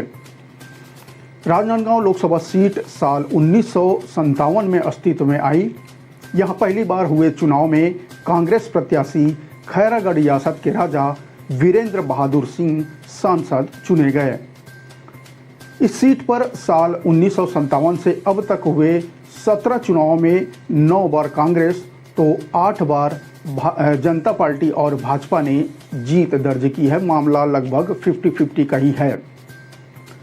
यहां राज परिवार से दूर जाने के बाद 1999 के बाद कांग्रेस की वापसी नहीं हो पाई। इस बार बीजेपी ने संतोष पांडे को, कांग्रेस ने पूर्व सीएम भूपेश बघेल को मैदान में उतारा है। भूपेश बघेल के चुनाव लड़ने से राजनांदगांव की सीट की हॉट सीट हो गई है।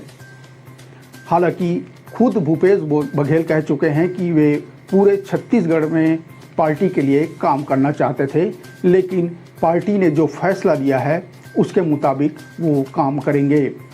यानी कहीं न कहीं वे भी इस समय केंद्र की राजनीति में नहीं जाना चाहते थे, लेकिन पार्टी ने उन्हें दिल्ली बुलाने का फैसला या बोले तो मन बना लिया है। 1957 और 1962 में हुए 2 चुनाव में खैरागढ़ राज परिवार के राजा वीरेंद्र बहादुर सिंह ने कांग्रेस के टिकट पर जीत हासिल की थी। 1967 में कांग्रेस राज परिवार से ही पद्मावती देवी को टिकट दिया गया, जिन्हें भी यहाँ के मतदाताओं ने चुनकर दिल्ली यानी लोकसभा भेजा। बात करें 1971 के चुनाव में तो इंदिरा गांधी ने पद्मावती देवी की जगह मुंबई के बिजनेसमैन राम साहेब पांडे को यहां से मैदान में उतारा और उन्हें टिकट दिया। वहीं दूसरी तरफ टिकट नहीं मिलने से खफा पद्मावती देवी ने एनसीओ पार्टी के टिकट पर यहां से चुनाव लड़ा, लेकिन इंदिरा लहर के सामने वो टिक नहीं पाई और धराशायी हो गई। 1971 में चुनाव जीतने वाले राम साहेब पांडे को आपातकाल विरोधी लहर में पटकनी मिली। उन्हें जनता पार्टी के मदन तिवारी ने शिकस्त दी। 1980 और 1984 में एक बार फिर कांग्रेस ने राज परिवार पर भरोसा जताते हुए शिवेंद्र बहादुर सिंह को उम्मीदवार बनाया। दोनों ही चुनाव में मतदाताओं ने राज परिवार पर फिर भरोसा जताया। 1989 में शिवेंद्र बहादुर सिंह जीत की हैट्रिक से चूक गए। उन्हें बीजेपी के धर्मपाल सिंह गुप्ता ने पराजित किया। बात करें 1991 चुनाव की तो कांग्रेस ने एक बार फिर शिवेंद्र बहादुर सिंह पर ही भरोसा जताया और मतदाताओं ने उन्हें 2 साल के इंतजार के बाद यानी गैप के बाद फिर लोकसभा भेज दिया। 1996 लोकसभा चुनाव में शिवेंद्र सिंह ने 5वीं बार यहां से चुनाव लड़ा। वाजपेयी लहर में मतदाताओं ने राज परिवार के बजाय बीजेपी के अशोक वर्मा पर अपनी मुहर लगा दी। अगले 2 मध्यावधि चुनाव बेहद दिलचस्प रहे। पहले 1998 में कांग्रेस 2 बार के मुख्यमंत्री मोतीलाल वोरा पर दांव लगाया। सीनियर कांग्रेस लीडर ने इस चुनाव में बीजेपी के तत्कालीन सांसद अशोक वर्मा को 52,000 से ज़्यादा वोट के अंतर से पराजित कर दिया। 13 महीने की वाजपेयी सरकार गिरने के बाद 1999 में एक बार फिर चुनाव हुआ। ये चुनाव रमन सिंह के लिए लाइफ चेंजिंग मोमेंट बन गया। कुछ महीने पहले ही जो विधानसभा चुनाव हारने वाले रमन सिंह को पार्टी ने अपना उम्मीदवार बनाया।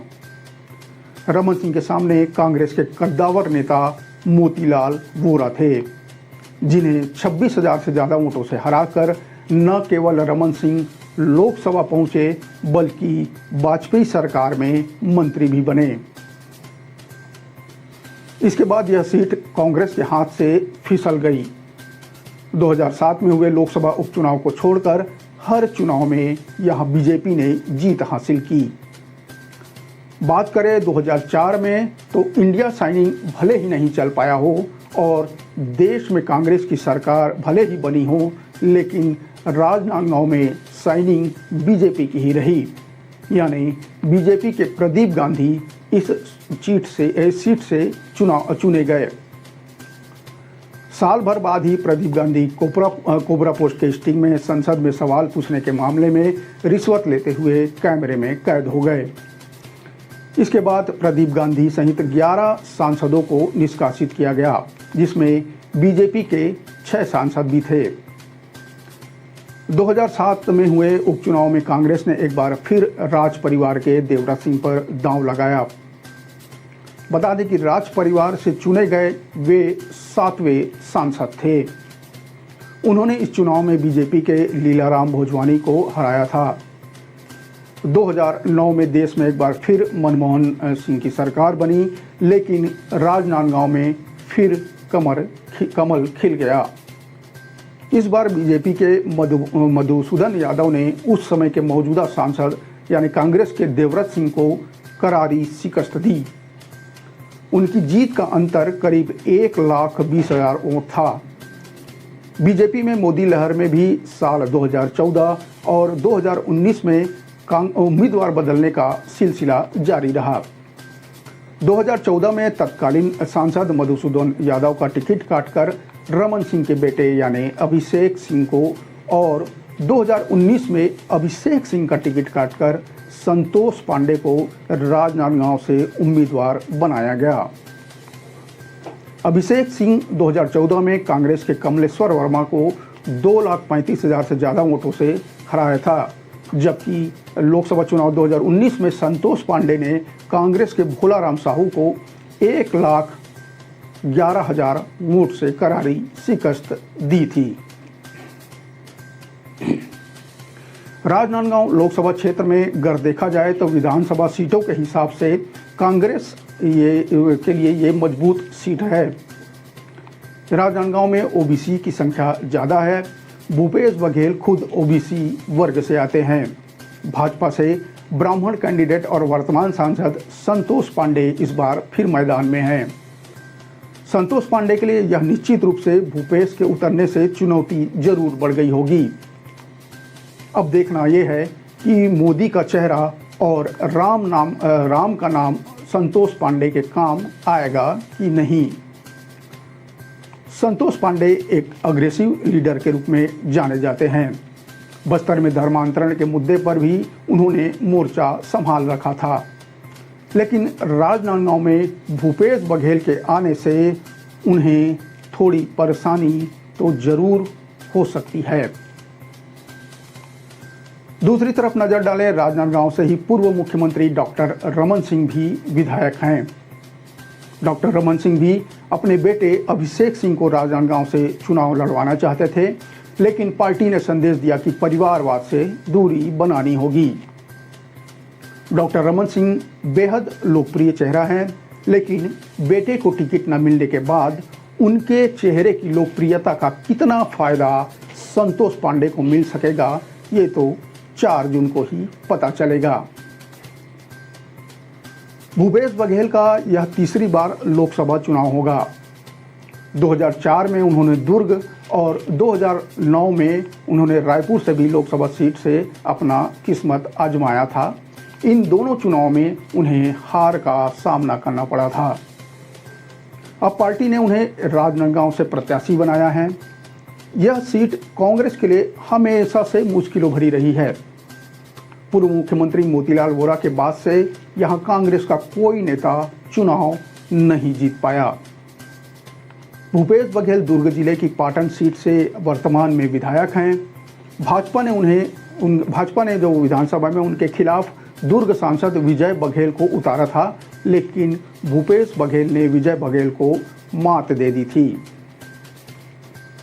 बात करें 2019 के चुनाव में राजनांदगांव सीट पर भाजपा प्रत्याशी संतोष पांडे ने ही जीत हासिल की थी। उन्होंने कांग्रेस प्रत्याशी भोलाराम साहू को 1,11,966 मतों से हराया था। बीजेपी के संतोष पांडे को 6,62,000 मत मिले थे, जबकि कांग्रेस के भोलाराम साहू को लगभग 5.5 लाख वोट मिले थे। वहीं बीएसपी की रविता ध्रुव 17,145 वोट हासिल कर तीसरे स्थान पर रही। जातिगत समीकरणों की बात की जाए तो राजनांदगांव लोकसभा सीट पर पिछड़ा वर्ग की आबादी अधिक है। यहां साहू समाज का दबदबा है, आदिवासी और लोधी समाज का भी वर्चस्व है। 26 जनवरी 1973 को दुर्ग से अलग होकर राजनांदगांव जिला अस्तित्व में आया था। तब इसमें कवर्धा भी शामिल था, जो अब अलग जिला बन चुका है। राजनांदगांव लोकसभा के अंतर्गत विधानसभा की कुल 8 सीटें आती हैं। इसमें खैरागढ़, डोंगरगढ़, राजनांदगांव, खुज्जी, मोहला मानपुर, कवर्धा और पंडरिया शामिल हैं। खैरागढ़ राज परिवार के दम पर कांग्रेस का कभी यहां दबदबा रहा था। यहां से सांसद रही पद्मावती देवी ने अपने एक महल को संगीत विश्वविद्यालय के लिए दान दे दिया था। इसी महल में खैरागढ़ संगीत विश्वविद्यालय की स्थापना हुई है, जिसे एशिया की पहली संगीत विश्वविद्यालय माना जाता है। यह महल उनकी दिवंगत बेटी इंदिरा के नाम पर था। इंदिरा नाम की वजह से कुछ लोग इसे पूर्व प्रधानमंत्री इंदिरा गांधी से भी जोड़ते हैं, जबकि इस महल से उनका कोई सरोकार, कोई लेना देना नहीं था। कांग्रेस ने 9 बार और बीजेपी या जनता पार्टी 8 बार इस सीट पर जीत हासिल कर चुकी है। 1996 के बाद से अधिकांश चुनाव में बीजेपी को जीत मिलती रही है। खास बात यह है कि बीजेपी ने 1998 के बाद हर बार मौजूदा सांसद का टिकट काट दिया और किसी नए को यहां से मौका दिया। इस तरह एक भी बार उम्मीदवार रिपीट नहीं किया गया और हर बार एक नया उम्मीदवार यहां से जीतकर लोकसभा पहुंचा भी। इस लोकसभा सीट के तहत राजनांदगांव और कवर्धा 2 जिलों की 8 विधानसभा सीटें आती हैं। जो 2023 विधानसभा चुनाव में कांग्रेस ने राजनांदगांव जिले की 6 विधानसभा सीट में से 5 पर जीत हासिल की है, जबकि कवर्धा की दोनों सीटों पर बीजेपी ने कब्जा जमाया। राजनांदगांव जिले में बीजेपी के लिए एकमात्र सीट रमन सिंह ने जीती। करीब 18 लाख मतदाताओं वाले इस सीट पर सबसे ज़्यादा 4 लाख साहू समाज के वोटर हैं। इसके अलावा कुर्मी, यादव या अन्य मिलाकर करीब 10 लाख ओबीसी मतदाता राजनांदगांव लोकसभा क्षेत्र में हैं। हालांकि यहाँ के मतदाताओं ने कभी भी जातिगत आधार पर वोटिंग नहीं की है। राजनांदगांव सीट में बीजेपी की तरफ से हर बार उम्मीदवार बदलने की परंपरा रही, पर इस चुनाव में यह परंपरा भी टूट गई। बीजेपी ने पिछले बार के संतोष पांडे को ही मैदान में उतारा है, तो उधर कांग्रेस भूपेश बघेल पर दांव खेल चुकी है। अब देखना यह है कि छत्तीसगढ़ के इस हॉट सीट पर बैठने वाला बिग बॉस आखिर होगा कौन। इसके लिए हमें इंतजार करना होगा 4 जून का। आज बस इतना ही। अगले अंक में चलेंगे छत्तीसगढ़ के किसी दूसरे लोकसभा क्षेत्र की नब्ज टटोलने। मुझे दीजिए इजाजत। नमस्कार, जय जोहार।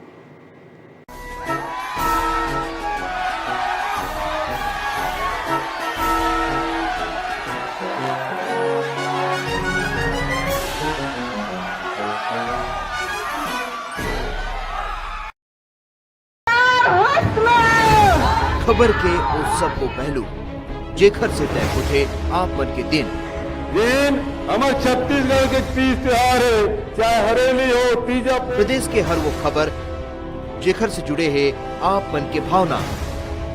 जतका गौठान बनारी से वो सब पहला बारिश में ध्वस्त हो गए। न भूसा है, न पैरा है, न चारा है।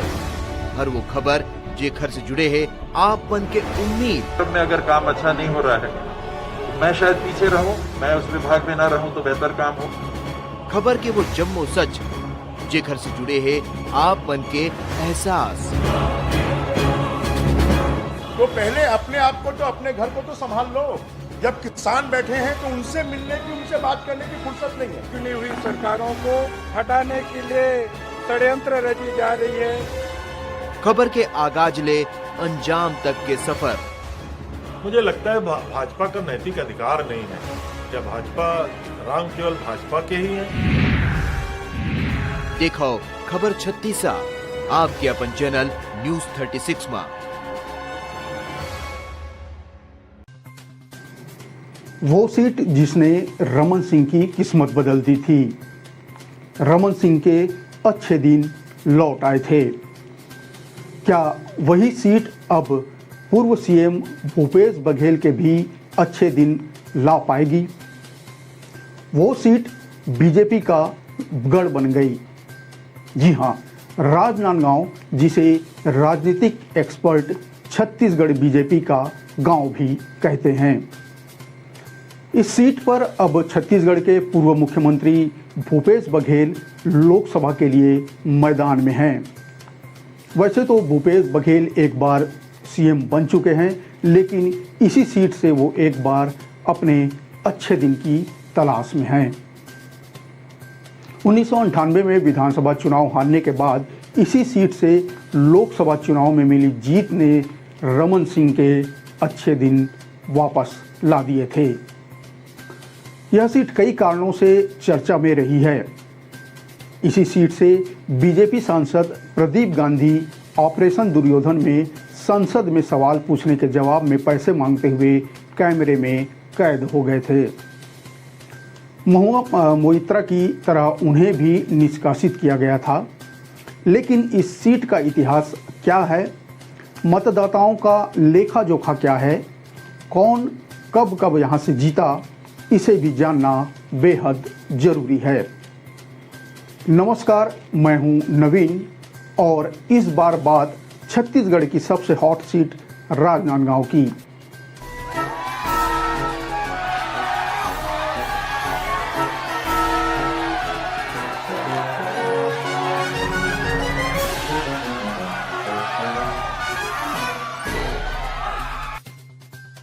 छत्तीसगढ़ की कुल 11 लोकसभा सीटों में से एक सीट राजनांदगांव सबसे हॉट सीटों में से एक है।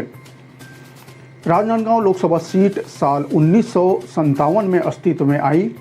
यहां पहली बार हुए चुनाव में कांग्रेस प्रत्याशी खैरागढ़ रियासत के राजा वीरेंद्र बहादुर सिंह सांसद चुने गए। इस सीट पर साल 1957 से अब तक हुए 17 चुनावों में 9 बार कांग्रेस तो 8 बार जनता पार्टी और भाजपा ने जीत दर्ज की है। मामला लगभग 50-50 का ही है। यहाँ राज परिवार से दूर जाने के बाद 1999 के बाद कांग्रेस की वापसी नहीं हो पाई। इस बार बीजेपी ने संतोष पांडे को, कांग्रेस ने पूर्व सीएम भूपेश बघेल को मैदान में उतारा है। भूपेश बघेल के चुनाव लड़ने से राजनांदगांव की सीट की हॉट सीट हो गई है। हालांकि खुद भूपेश बघेल कह चुके हैं कि वे पूरे छत्तीसगढ़ में पार्टी के लिए काम करना चाहते थे, लेकिन पार्टी ने जो फैसला दिया है उसके मुताबिक वो काम करेंगे। यानी कहीं न कहीं वे भी इस समय केंद्र की राजनीति में नहीं जाना चाहते थे, लेकिन पार्टी ने उन्हें दिल्ली बुलाने का फैसला या बोले तो मन बना लिया है। 1957 और 1962 में हुए 2 चुनाव में खैरागढ़ राज परिवार के राजा वीरेंद्र बहादुर सिंह ने कांग्रेस के टिकट पर जीत हासिल की थी। 1967 में कांग्रेस राज परिवार से ही पद्मावती देवी को टिकट दिया गया, जिन्हें भी यहाँ के मतदाताओं ने चुनकर दिल्ली यानी लोकसभा भेजा। बात करें 1971 के चुनाव में तो इंदिरा गांधी ने पद्मावती देवी की जगह मुंबई के बिजनेसमैन राम साहेब पांडे को यहां से मैदान में उतारा और उन्हें टिकट दिया। वहीं दूसरी तरफ टिकट नहीं मिलने से खफा पद्मावती देवी ने एनसीओ पार्टी के टिकट पर यहां से चुनाव लड़ा, लेकिन इंदिरा लहर के सामने वो टिक नहीं पाई और धराशायी हो गई। 1971 में चुनाव जीतने वाले राम साहेब पांडे को आपातकाल विरोधी लहर में पटकनी मिली। उन्हें जनता पार्टी के मदन तिवारी ने शिकस्त दी। 1980 और 1984 में एक बार फिर कांग्रेस ने राज परिवार पर भरोसा जताते हुए शिवेंद्र बहादुर सिंह को उम्मीदवार बनाया। दोनों ही चुनाव में मतदाताओं ने राज परिवार पर फिर भरोसा जताया। 1989 में शिवेंद्र बहादुर सिंह जीत की हैट्रिक से चूक गए। उन्हें बीजेपी के धर्मपाल सिंह गुप्ता ने पराजित किया। बात करें 1991 चुनाव की तो कांग्रेस ने एक बार फिर शिवेंद्र बहादुर सिंह पर ही भरोसा जताया और मतदाताओं ने उन्हें 2 साल के इंतजार के बाद यानी गैप के बाद फिर लोकसभा भेज दिया। 1996 लोकसभा चुनाव में शिवेंद्र सिंह ने 5वीं बार यहां से चुनाव लड़ा। वाजपेयी लहर में मतदाताओं ने राज परिवार के बजाय बीजेपी के अशोक वर्मा पर अपनी मुहर लगा दी। अगले 2 मध्यावधि चुनाव बेहद दिलचस्प रहे। पहले 1998 में कांग्रेस 2 बार के मुख्यमंत्री मोतीलाल वोरा पर दांव लगाया। सीनियर कांग्रेस लीडर ने इस चुनाव में बीजेपी के तत्कालीन सांसद अशोक वर्मा को 52,000 से ज़्यादा वोट के अंतर से पराजित कर दिया। 13 महीने की वाजपेयी सरकार गिरने के बाद 1999 में एक बार फिर चुनाव हुआ। ये चुनाव रमन सिंह के लिए लाइफ चेंजिंग मोमेंट बन गया। कुछ महीने पहले ही जो विधानसभा चुनाव हारने वाले रमन सिंह को पार्टी ने अपना उम्मीदवार बनाया। रमन सिंह के सामने कांग्रेस के कद्दावर नेता मोतीलाल वोरा थे, जिन्हें 26,000 से ज़्यादा वोटों से हराकर न केवल रमन सिंह लोकसभा पहुंचे बल्कि वाजपेयी सरकार में मंत्री भी बने। इसके बाद यह सीट कांग्रेस के हाथ से फिसल गई। 2007 में हुए लोकसभा उपचुनाव को छोड़कर हर चुनाव में यहां बीजेपी ने जीत हासिल की। बात करें 2004 में तो इंडिया साइनिंग भले ही नहीं चल पाया हो और देश में कांग्रेस की सरकार भले ही बनी हो, लेकिन राजनांदगांव में साइनिंग बीजेपी की ही रही। यानी बीजेपी के प्रदीप गांधी इस सीट से चुने गए। साल भर बाद ही प्रदीप गांधी कोबरा पोस्ट के स्टिंग में संसद में सवाल पूछने के मामले में रिश्वत लेते हुए कैमरे में कैद हो गए। इसके बाद प्रदीप गांधी सहित 11 सांसदों को निष्कासित किया गया, जिसमें बीजेपी के 6 सांसद भी थे। 2007 में हुए उपचुनाव में कांग्रेस ने एक बार फिर राज परिवार के देवरा सिंह पर दांव लगाया। बता दें कि राज परिवार से चुने गए वे 7वें सांसद थे। उन्होंने इस चुनाव में बीजेपी के लीलाराम भोजवानी को हराया था। 2009 में देश में एक बार फिर मनमोहन सिंह की सरकार बनी, लेकिन राजनांदगांव में फिर कमल खिल गया। इस बार बीजेपी के मधुसूदन यादव ने उस समय के मौजूदा सांसद यानी कांग्रेस के देवव्रत सिंह को करारी शिकस्त दी। उनकी जीत का अंतर करीब 1,20,000 वोट था। बीजेपी में मोदी लहर में भी साल 2014 और 2019 में उम्मीदवार बदलने का सिलसिला जारी रहा। 2014 में तत्कालीन सांसद मधुसूदन यादव का टिकट काटकर रमन सिंह के बेटे यानी अभिषेक सिंह को और 2019 में अभिषेक सिंह का टिकट काटकर संतोष पांडे को राजनांदगांव से उम्मीदवार बनाया गया। अभिषेक सिंह 2014 में कांग्रेस के कमलेश्वर वर्मा को 2,35,000 से ज़्यादा वोटों से हराया था, जबकि लोकसभा चुनाव 2019 में संतोष पांडे ने कांग्रेस के भोलाराम साहू को 1,11,000 वोट से करारी शिकस्त दी थी। राजनांदगांव लोकसभा क्षेत्र में अगर देखा जाए तो विधानसभा सीटों के हिसाब से कांग्रेस के लिए ये मजबूत सीट है। राजनांदगांव में ओबीसी की संख्या ज़्यादा है। भूपेश बघेल खुद ओबीसी वर्ग से आते हैं। भाजपा से ब्राह्मण कैंडिडेट और वर्तमान सांसद संतोष पांडे इस बार फिर मैदान में हैं। संतोष पांडे के लिए यह निश्चित रूप से भूपेश के उतरने से चुनौती जरूर बढ़ गई होगी। अब देखना यह है कि मोदी का चेहरा और राम का नाम संतोष पांडे के काम आएगा कि नहीं। संतोष पांडे एक अग्रेसिव लीडर के रूप में जाने जाते हैं।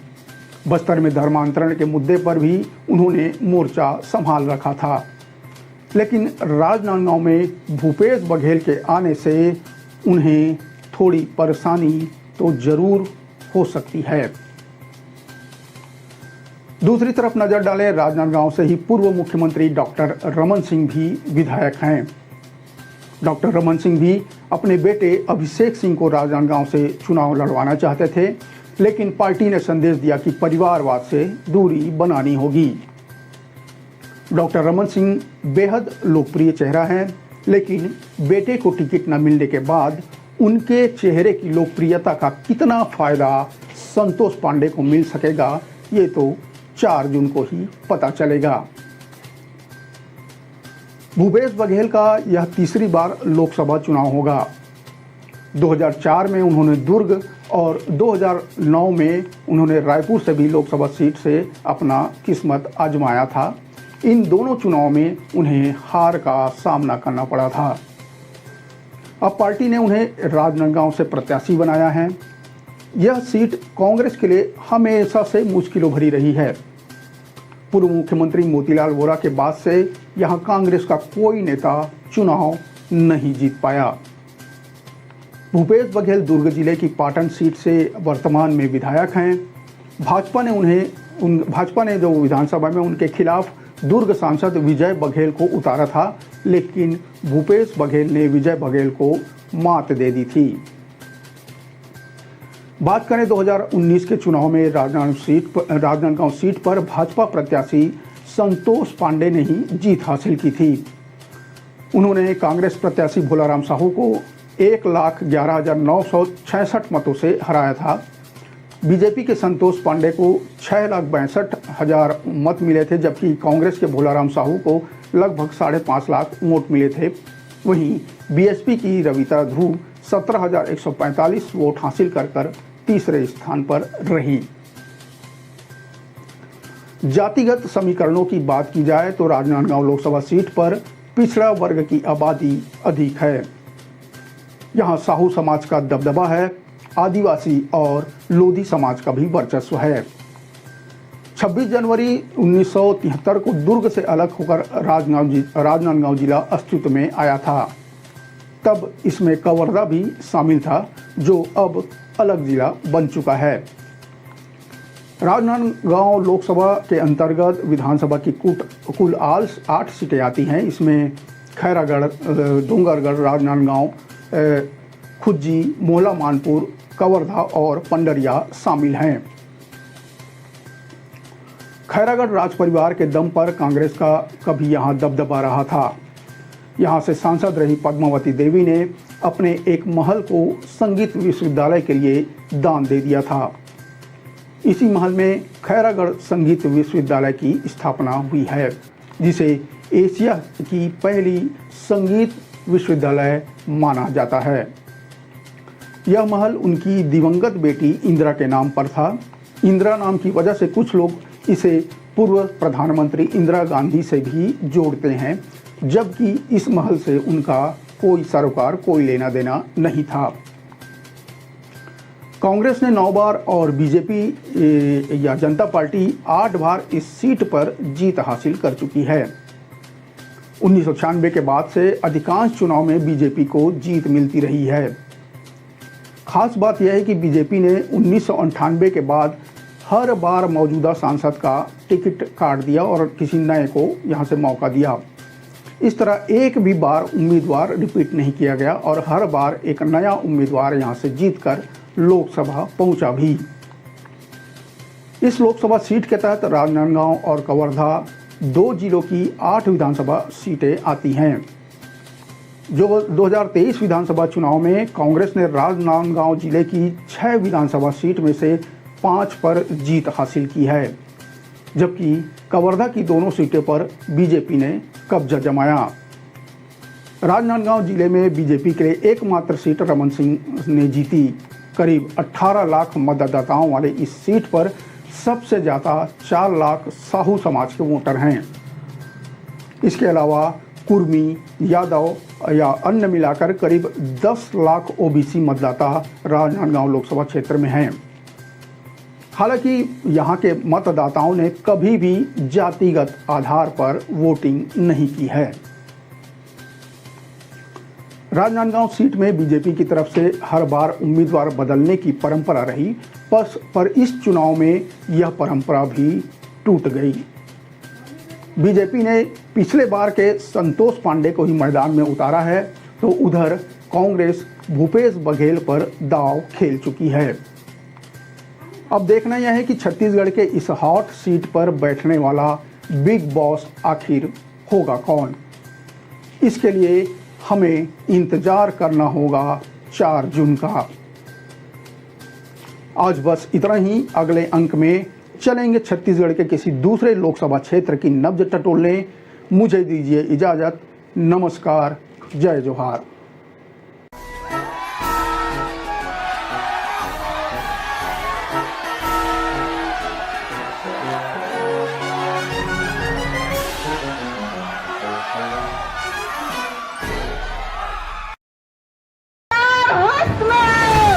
खबर के उस सब को पहलू जेखर से तय उठे आप मन के दिन हमारे छत्तीसगढ़ के तीज त्योहार है, चाहे हरेली हो, तीजा। प्रदेश के हर वो खबर जेखर से जुड़े हैं आप मन के भावना। जतका गौठान बना रही से वो सब पहला बारिश में ध्वस्त हो गए। न भूसा है, न पैरा है, न चारा है। हर वो खबर जेखर से जुड़े हैं आप मन के उम्मीद। में अगर काम अच्छा नहीं हो रहा है, मैं शायद पीछे रहूं, मैं उस विभाग में ना रहूं तो बेहतर काम हो। खबर के वो जम्मो सच जेखर से जुड़े हैं आप मन के एहसास। तो पहले अपने आप को तो, अपने घर को तो संभाल लो। जब किसान बैठे हैं तो उनसे मिलने की, उनसे बात करने की फुर्सत नहीं है। चुनी हुई सरकारों को हटाने के लिए षड्यंत्र रची जा रही है। खबर के आगाज ले अंजाम तक के सफर। मुझे लगता है भाजपा का नैतिक अधिकार नहीं है।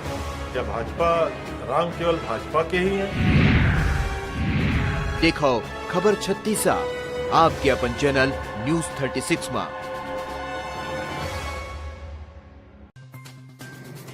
वो सीट जिसने रमन सिंह की किस्मत बदल दी थी। रमन सिंह के अच्छे दिन लौट आए थे। क्या वही सीट अब पूर्व सीएम भूपेश बघेल के भी अच्छे दिन ला पाएगी? वो सीट बीजेपी का गढ़ बन गई। जी हाँ, राजनांदगांव, जिसे राजनीतिक एक्सपर्ट छत्तीसगढ़ बीजेपी का गांव भी कहते हैं। इस सीट पर अब छत्तीसगढ़ के पूर्व मुख्यमंत्री भूपेश बघेल लोकसभा के लिए मैदान में हैं। वैसे तो भूपेश बघेल एक बार सीएम बन चुके हैं, लेकिन इसी सीट से वो एक बार अपने अच्छे दिन की तलाश में हैं। 1998 में विधानसभा चुनाव हारने के बाद इसी सीट से लोकसभा चुनाव में मिली जीत ने रमन सिंह के अच्छे दिन वापस ला दिए थे। यह सीट कई कारणों से चर्चा में रही है।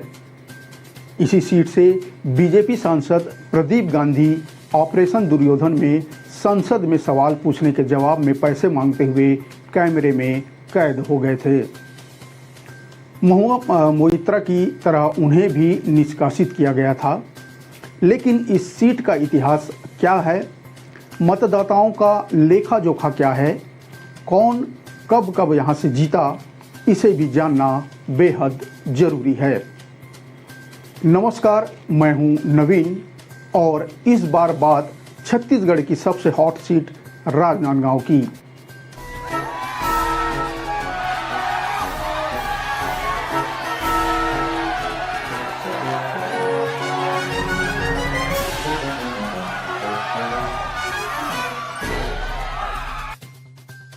छत्तीसगढ़ की कुल 11 लोकसभा सीटों में से एक सीट राजनांदगांव सबसे हॉट सीटों में से एक है।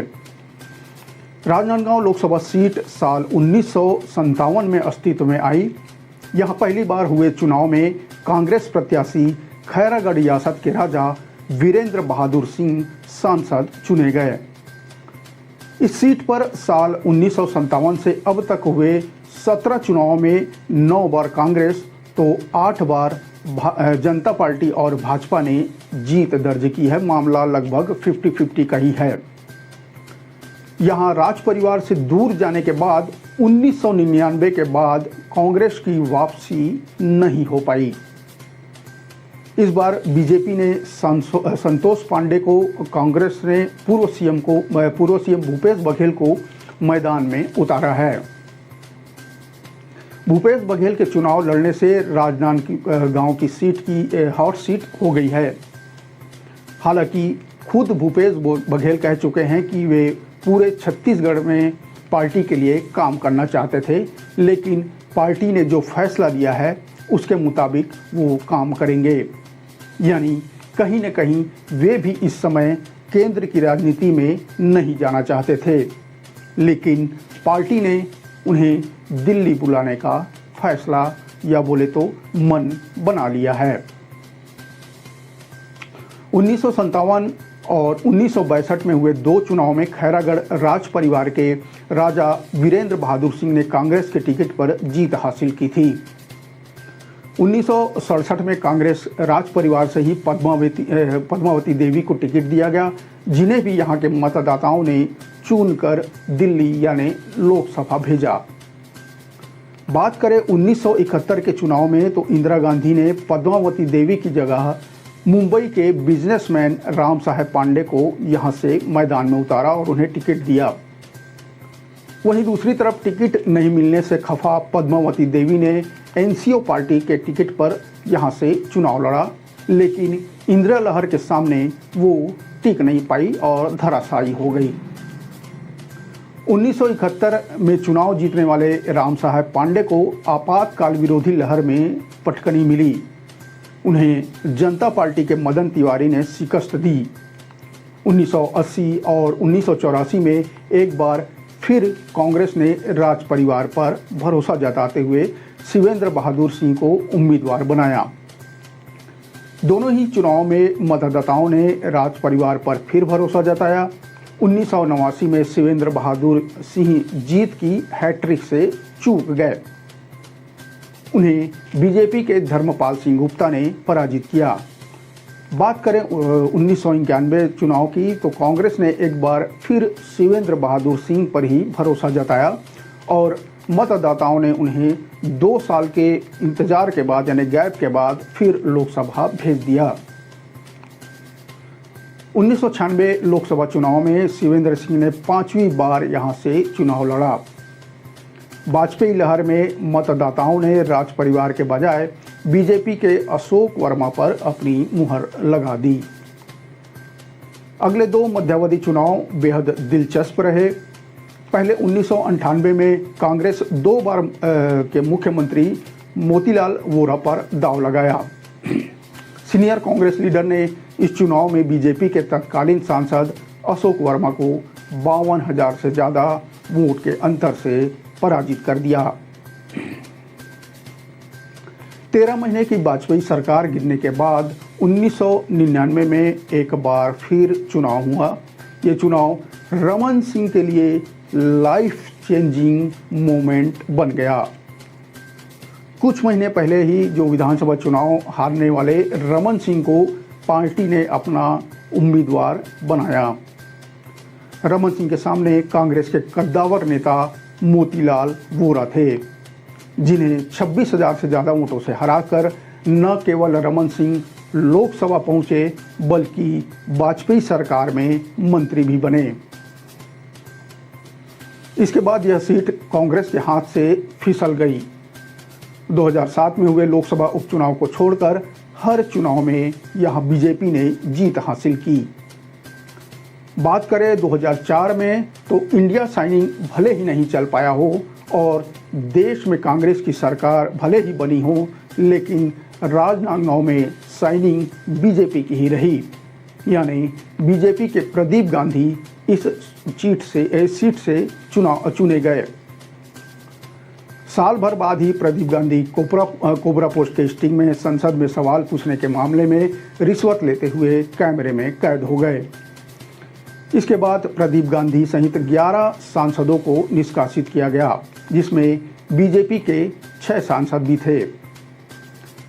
2007 में हुए उपचुनाव में कांग्रेस ने एक बार फिर राज परिवार के देवराज सिंह पर दांव लगाया। बता दें कि राज परिवार से चुने गए वे 7वें सांसद थे। उन्होंने इस चुनाव में बीजेपी के लीलाराम भोजवानी को हराया था। 2009 में देश में एक बार फिर मनमोहन सिंह की सरकार बनी, लेकिन राजनांदगांव में फिर कमल खिल गया। इस बार बीजेपी के मधुसूदन यादव ने उस समय के मौजूदा सांसद यानी कांग्रेस के देवव्रत सिंह को करारी शिकस्त दी। उनकी जीत का अंतर करीब 1,20,000 वोट था। बीजेपी में मोदी लहर में भी साल 2014 और 2019 में उम्मीदवार बदलने का सिलसिला जारी रहा। 2014 में तत्कालीन सांसद मधुसूदन यादव का टिकट काटकर रमन सिंह के बेटे यानी अभिषेक सिंह को और 2019 में अभिषेक सिंह का टिकट काटकर संतोष पांडे को राजनांदगांव से उम्मीदवार बनाया गया। अभिषेक सिंह 2014 में कांग्रेस के कमलेश्वर वर्मा को 2,35,000 से ज़्यादा वोटों से हराया था, जबकि लोकसभा चुनाव 2019 में संतोष पांडे ने कांग्रेस के भोलाराम साहू को 1,11,000 वोट से करारी शिकस्त दी थी। राजनांदगांव लोकसभा क्षेत्र में अगर देखा जाए तो विधानसभा सीटों के हिसाब से कांग्रेस के लिए ये मजबूत सीट है। राजनांदगांव में ओबीसी की संख्या ज़्यादा है। भूपेश बघेल खुद ओबीसी वर्ग से आते हैं। भाजपा से ब्राह्मण कैंडिडेट और वर्तमान सांसद संतोष पांडे इस बार फिर मैदान में हैं। संतोष पांडे के लिए यह निश्चित रूप से भूपेश के उतरने से चुनौती जरूर बढ़ गई होगी। अब देखना यह है कि मोदी का चेहरा और राम का नाम संतोष पांडे के काम आएगा कि नहीं। संतोष पांडे एक अग्रेसिव लीडर के रूप में जाने जाते हैं। बस्तर में धर्मांतरण के मुद्दे पर भी उन्होंने मोर्चा संभाल रखा था, लेकिन राजनांदगांव में भूपेश बघेल के आने से उन्हें थोड़ी परेशानी तो जरूर हो सकती है। दूसरी तरफ नजर डालें, राजनांदगांव से ही पूर्व मुख्यमंत्री डॉक्टर रमन सिंह भी विधायक हैं। डॉक्टर रमन सिंह भी अपने बेटे अभिषेक सिंह को राजनांदगांव से चुनाव लड़वाना चाहते थे, लेकिन पार्टी ने संदेश दिया कि परिवारवाद से दूरी बनानी होगी। डॉक्टर रमन सिंह बेहद लोकप्रिय चेहरा हैं, लेकिन बेटे को टिकट न मिलने के बाद उनके चेहरे की लोकप्रियता का कितना फायदा संतोष पांडे को मिल सकेगा, ये तो 4 जून को ही पता चलेगा।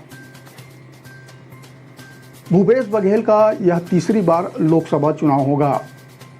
2004 में उन्होंने दुर्ग और 2009 में उन्होंने रायपुर से भी लोकसभा सीट से अपना किस्मत आजमाया था। इन दोनों चुनाव में उन्हें हार का सामना करना पड़ा था। अब पार्टी ने उन्हें राजनांदगांव से प्रत्याशी बनाया है। यह सीट कांग्रेस के लिए हमेशा से मुश्किलों भरी रही है।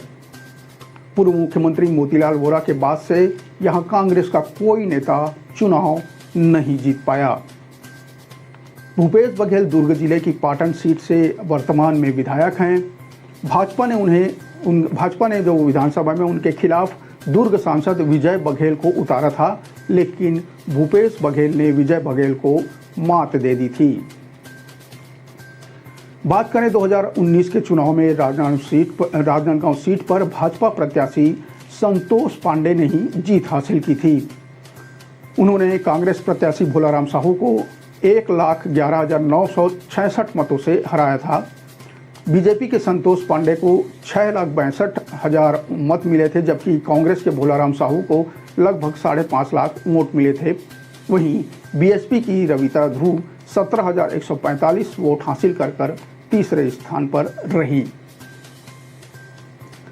जातिगत समीकरणों की बात की जाए तो राजनांदगांव लोकसभा सीट पर पिछड़ा वर्ग की आबादी अधिक है। यहां साहू समाज का दबदबा है, आदिवासी और लोधी समाज का भी वर्चस्व है। 26 जनवरी 1973 को दुर्ग से अलग होकर राजनांदगांव जिला अस्तित्व में आया था। तब इसमें कवर्धा भी शामिल था, जो अब अलग जिला बन चुका है। राजनांदगांव लोकसभा के अंतर्गत विधानसभा की कुल 8 सीटें आती हैं। इसमें खैरागढ़, डोंगरगढ़, राजनांदगांव, खुज्जी, मोहला मानपुर, कवर्धा और पंडरिया शामिल हैं। खैरागढ़ राज परिवार के दम पर कांग्रेस का कभी यहाँ दबदबा रहा था। यहाँ से सांसद रही पद्मावती देवी ने अपने एक महल को संगीत विश्वविद्यालय के लिए दान दे दिया था। इसी महल में खैरागढ़ संगीत विश्वविद्यालय की स्थापना हुई है, जिसे एशिया की पहली संगीत विश्वविद्यालय माना जाता है। यह महल उनकी दिवंगत बेटी इंदिरा के नाम पर था। इंदिरा नाम की वजह से कुछ लोग इसे पूर्व प्रधानमंत्री इंदिरा गांधी से भी जोड़ते हैं, जबकि इस महल से उनका कोई सरोकार, कोई लेना देना नहीं था। कांग्रेस ने 9 बार और बीजेपी या जनता पार्टी 8 बार इस सीट पर जीत हासिल कर चुकी है। 1996 के बाद से अधिकांश चुनाव में बीजेपी को जीत मिलती रही है। खास बात यह है कि बीजेपी ने 1998 के बाद हर बार मौजूदा सांसद का टिकट काट दिया और किसी नए को यहां से मौका दिया। इस तरह एक भी बार उम्मीदवार रिपीट नहीं किया गया और हर बार एक नया उम्मीदवार यहां से जीतकर लोकसभा पहुंचा भी। इस लोकसभा सीट के तहत राजनांदगांव और कवर्धा 2 जिलों की 8 विधानसभा सीटें आती हैं। जो 2023 विधानसभा चुनाव में कांग्रेस ने राजनांदगांव जिले की 6 विधानसभा सीट में से 5 पर जीत हासिल की है, जबकि कवर्धा की दोनों सीटों पर बीजेपी ने कब्जा जमाया। राजनांदगांव जिले में बीजेपी के लिए एकमात्र सीट रमन सिंह ने जीती। करीब 18 लाख मतदाताओं वाले इस सीट पर सबसे ज़्यादा 4 लाख साहू समाज के वोटर हैं।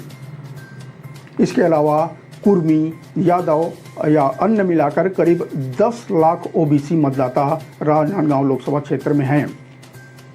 हालांकि यहाँ के मतदाताओं ने कभी भी जातिगत आधार पर वोटिंग नहीं की है। राजनांदगांव सीट में बीजेपी की तरफ से हर बार उम्मीदवार बदलने की परंपरा रही, पर इस चुनाव में यह परंपरा भी टूट गई। बीजेपी ने पिछले बार के संतोष पांडे को ही मैदान में उतारा है, तो उधर कांग्रेस भूपेश बघेल पर दांव खेल चुकी है। अब देखना यह है कि छत्तीसगढ़ के इस हॉट सीट पर बैठने वाला बिग बॉस आखिर होगा कौन।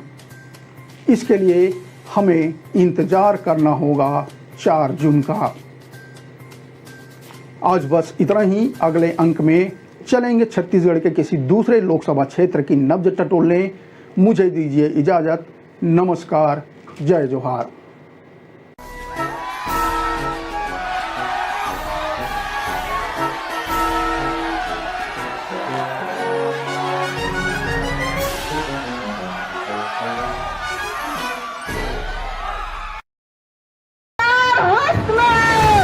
खबर के उस सबको पहलू जेखर से तय उठे आप मन के दिन।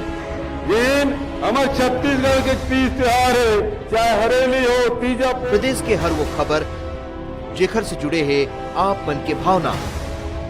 जतका गौठान बनारी से वो सब पहला बारिश में ध्वस्त हो गए। न भूसा है, न पैरा है, न चारा है।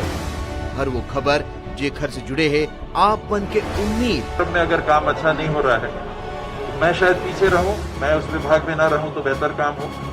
खबर के वो जम्मो सच जेखर से जुड़े हैं आप मन के एहसास। तो पहले अपने आप को तो अपने घर को तो संभाल लो। जब किसान बैठे हैं तो उनसे मिलने की, उनसे बात करने की फुर्सत नहीं है। चुनी हुई सरकारों को हटाने के लिए षड्यंत्र रची जा रही है। खबर के आगाज ले अंजाम तक के सफर। मुझे लगता है भाजपा का नैतिक अधिकार नहीं है। क्या भाजपा राम केवल भाजपा के ही है? देखो खबर 36 आपके अपन चैनल न्यूज 36 में। वो सीट जिसने रमन सिंह की किस्मत बदल दी थी। रमन सिंह के अच्छे दिन लौट आए थे। क्या वही सीट अब पूर्व सीएम भूपेश बघेल के भी अच्छे दिन ला पाएगी? वो सीट बीजेपी का गढ़ बन गई। जी हां, राजनांदगांव, जिसे राजनीतिक एक्सपर्ट छत्तीसगढ़ बीजेपी का गांव भी कहते हैं। इस सीट पर अब छत्तीसगढ़ के पूर्व मुख्यमंत्री भूपेश बघेल लोकसभा के लिए मैदान में हैं। वैसे तो भूपेश बघेल एक बार सीएम बन चुके हैं, लेकिन इसी सीट से वो एक बार अपने अच्छे दिन की तलाश में हैं। 1998 में विधानसभा चुनाव हारने के बाद इसी सीट से लोकसभा चुनाव में मिली जीत ने रमन सिंह के अच्छे दिन वापस ला दिए थे। यह सीट कई कारणों से चर्चा में रही है। इसी सीट से बीजेपी सांसद प्रदीप गांधी ऑपरेशन दुर्योधन में संसद में सवाल पूछने के जवाब में पैसे मांगते हुए कैमरे में कैद हो गए थे। महुआ मोइत्रा की तरह उन्हें भी निष्कासित किया गया था। लेकिन इस सीट का इतिहास क्या है? मतदाताओं का लेखा जोखा क्या है? कौन कब कब यहाँ से जीता, इसे भी जानना बेहद जरूरी है। नमस्कार, मैं हूं नवीन और इस बार बात छत्तीसगढ़ की सबसे हॉट सीट राजनांदगांव की।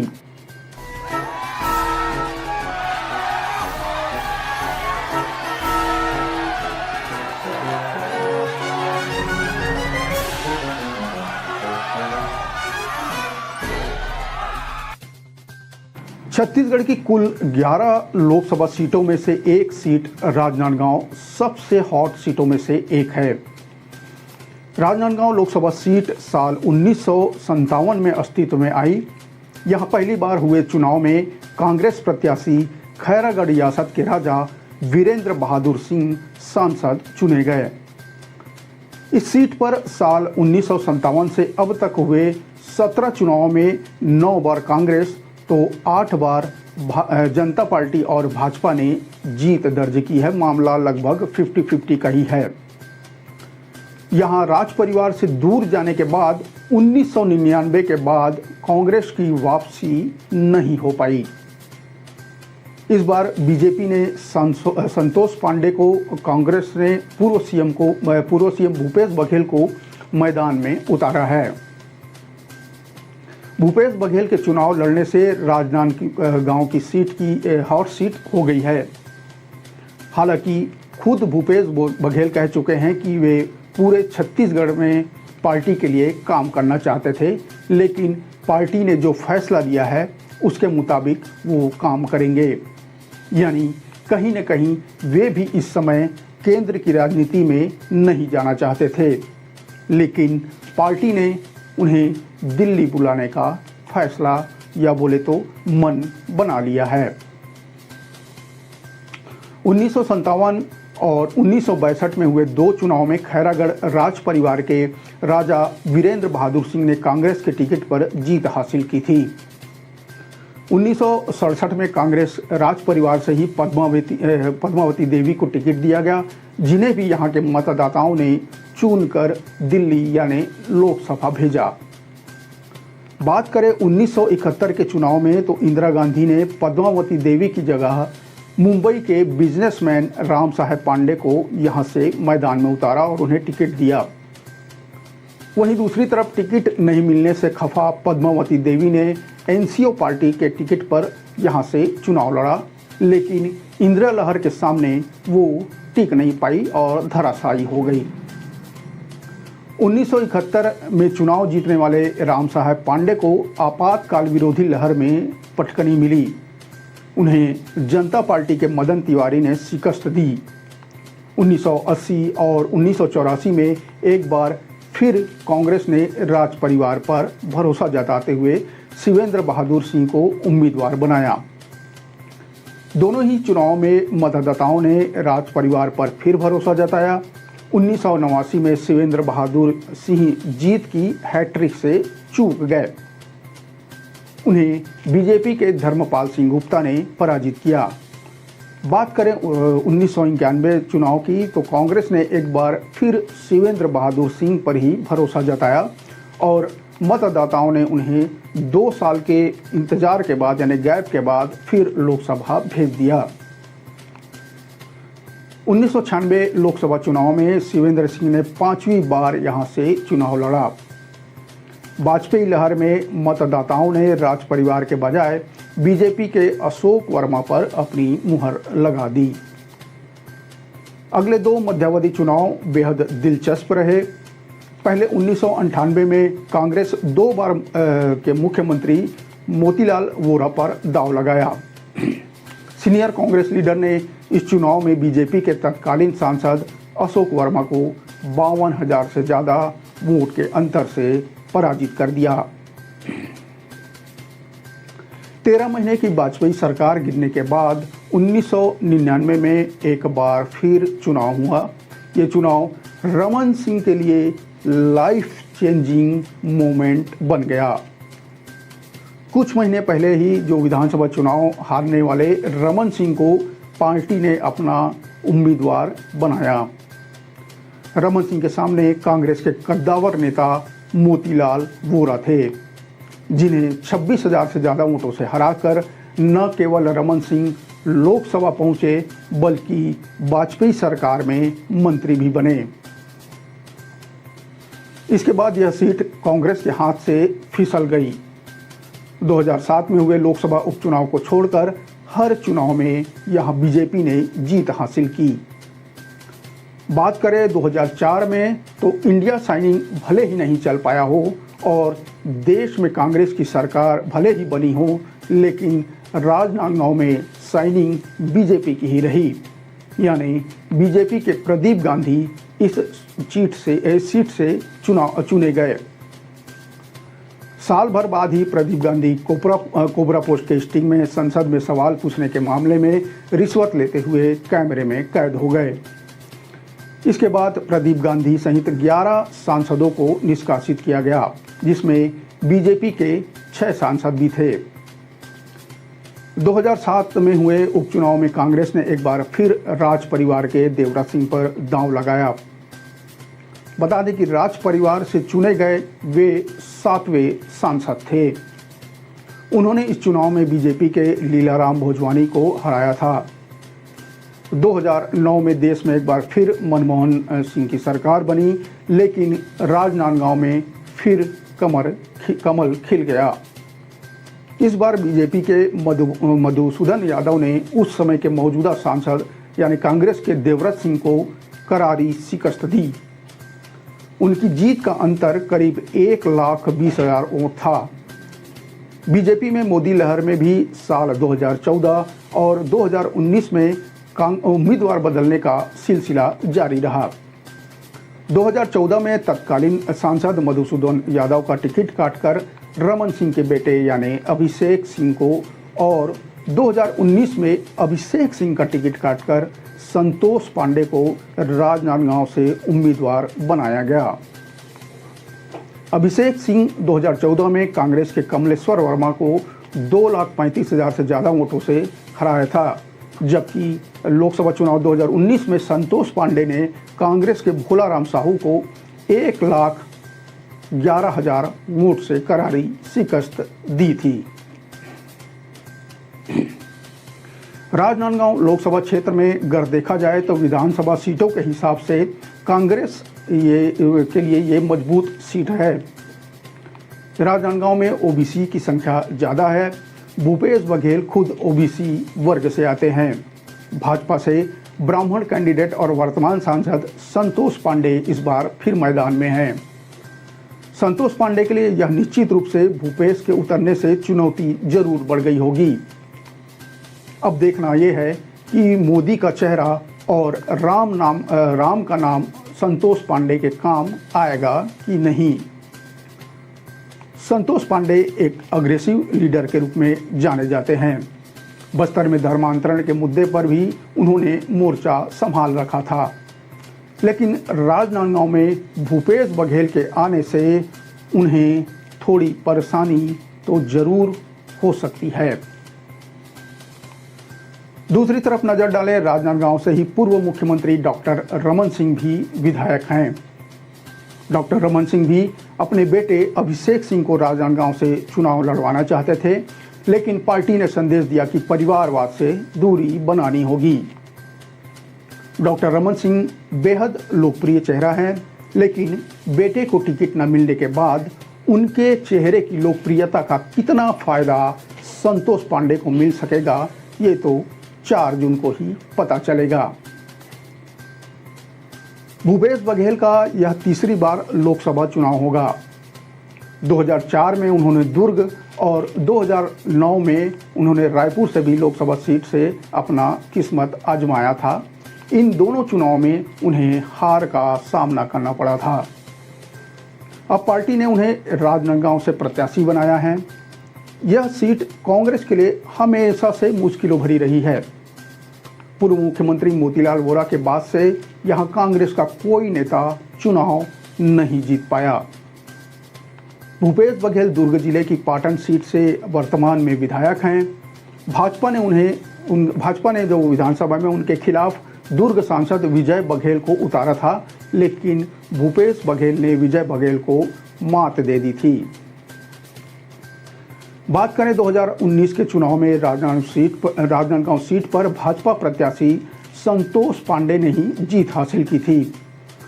उन्होंने कांग्रेस प्रत्याशी भोलाराम साहू को 1,11,966 मतों से हराया था। बीजेपी के संतोष पांडे को 6,62,000 मत मिले थे, जबकि कांग्रेस के भोलाराम साहू को लगभग 5.5 लाख वोट मिले थे। वहीं बीएसपी की रविता ध्रुव 17,145 वोट हासिल कर तीसरे स्थान पर रही। जातिगत समीकरणों की बात की जाए तो राजनांदगांव लोकसभा सीट पर पिछड़ा वर्ग की आबादी अधिक है। यहां साहू समाज का दबदबा है। आदिवासी और लोधी समाज का भी वर्चस्व है। 26 जनवरी 1973 को दुर्ग से अलग होकर राजनांदगांव जिला अस्तित्व में आया था। तब इसमें कवर्धा भी शामिल था, जो अब अलग जिला बन चुका है। राजनांदगांव लोकसभा के अंतर्गत विधानसभा की कुल 8 सीटें आती हैं। इसमें खैरागढ़, डोंगरगढ़, राजनांदगांव, खुज्जी, मोहला मानपुर, कवर्धा और पंडरिया शामिल हैं। खैरागढ़ राज परिवार के दम पर कांग्रेस का कभी यहाँ दबदबा रहा था। यहाँ से सांसद रही पद्मावती देवी ने अपने एक महल को संगीत विश्वविद्यालय के लिए दान दे दिया था। इसी महल में खैरागढ़ संगीत विश्वविद्यालय की स्थापना हुई है, जिसे एशिया की पहली संगीत विश्वविद्यालय माना जाता है। यह महल उनकी दिवंगत बेटी इंदिरा के नाम पर था। इंदिरा नाम की वजह से कुछ लोग इसे पूर्व प्रधानमंत्री इंदिरा गांधी से भी जोड़ते हैं, जबकि इस महल से उनका कोई सरोकार, कोई लेना देना नहीं था। कांग्रेस ने 9 बार और बीजेपी या जनता पार्टी 8 बार इस सीट पर जीत हासिल कर चुकी है। 1996 के बाद से अधिकांश चुनाव में बीजेपी को जीत मिलती रही है। खास बात यह है कि बीजेपी ने 1998 के बाद हर बार मौजूदा सांसद का टिकट काट दिया और किसी नए को यहां से मौका दिया। इस तरह एक भी बार उम्मीदवार रिपीट नहीं किया गया और हर बार एक नया उम्मीदवार यहां से जीतकर लोकसभा पहुंचा भी। इस लोकसभा सीट के तहत राजनांदगांव और कवर्धा 2 जिलों की 8 विधानसभा सीटें आती हैं। जो 2023 विधानसभा चुनाव में कांग्रेस ने राजनांदगांव जिले की 6 विधानसभा सीट में से 5 पर जीत हासिल की है, जबकि कवर्धा की दोनों सीटों पर बीजेपी ने कब्जा जमाया। राजनांदगांव जिले में बीजेपी के लिए एकमात्र सीट रमन सिंह ने जीती। करीब 18 लाख मतदाताओं वाले इस सीट पर सबसे ज़्यादा 4 लाख साहू समाज के वोटर हैं। इसके अलावा कुर्मी, यादव या अन्य मिलाकर करीब 10 लाख ओबीसी मतदाता राजनांदगांव लोकसभा क्षेत्र में हैं। हालांकि यहां के मतदाताओं ने कभी भी जातिगत आधार पर वोटिंग नहीं की है। राजनांदगांव सीट में बीजेपी की तरफ से हर बार उम्मीदवार बदलने की परंपरा रही, पर इस चुनाव में यह परंपरा भी टूट गई। बीजेपी ने पिछले बार के संतोष पांडे को ही मैदान में उतारा है, तो उधर कांग्रेस भूपेश बघेल पर दांव खेल चुकी है। अब देखना यह है कि छत्तीसगढ़ के इस हॉट सीट पर बैठने वाला बिग बॉस आखिर होगा कौन। इसके लिए हमें इंतजार करना होगा 4 जून का। आज बस इतना ही। अगले अंक में चलेंगे छत्तीसगढ़ के किसी दूसरे लोकसभा क्षेत्र की नब्ज टटोलने। मुझे दीजिए इजाजत। नमस्कार, जय जोहार।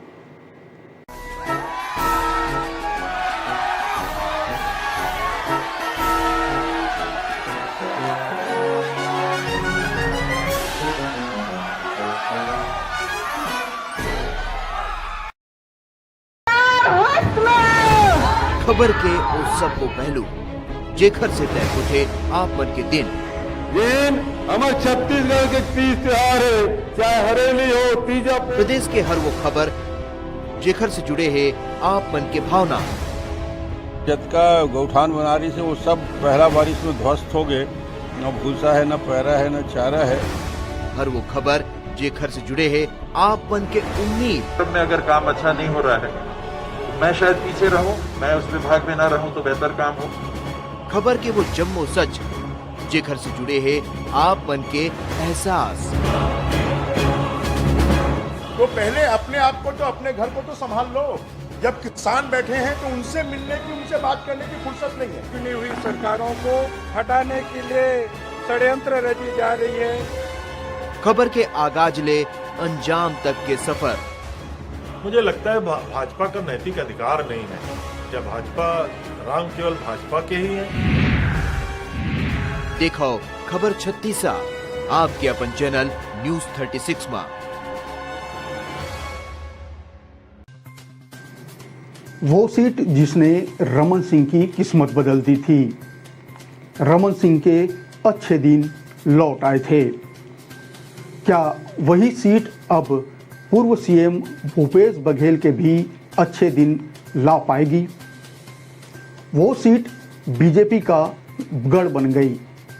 जी हां, राजनांदगांव, जिसे राजनीतिक एक्सपर्ट छत्तीसगढ़ बीजेपी का गांव भी कहते हैं। इस सीट पर अब छत्तीसगढ़ के पूर्व मुख्यमंत्री भूपेश बघेल लोकसभा के लिए मैदान में हैं। वैसे तो भूपेश बघेल एक बार सीएम बन चुके हैं, लेकिन इसी सीट से वो एक बार अपने अच्छे दिन की तलाश में हैं। 1998 में विधानसभा चुनाव हारने के बाद इसी सीट से लोकसभा चुनाव में मिली जीत ने रमन सिंह के अच्छे दिन वापस ला दिए थे। यह सीट कई कारणों से चर्चा में रही है। इसी सीट से बीजेपी सांसद प्रदीप गांधी ऑपरेशन दुर्योधन में संसद में सवाल पूछने के जवाब में पैसे मांगते हुए कैमरे में कैद हो गए थे।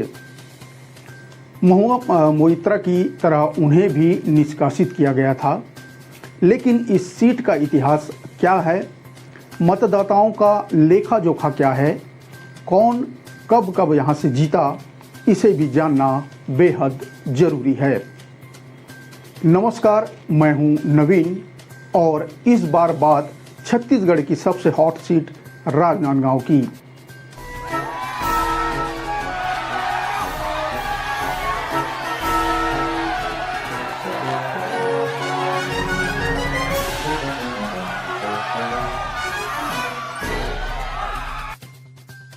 छत्तीसगढ़ की कुल 11 लोकसभा सीटों में से एक सीट राजनांदगांव सबसे हॉट सीटों में से एक है।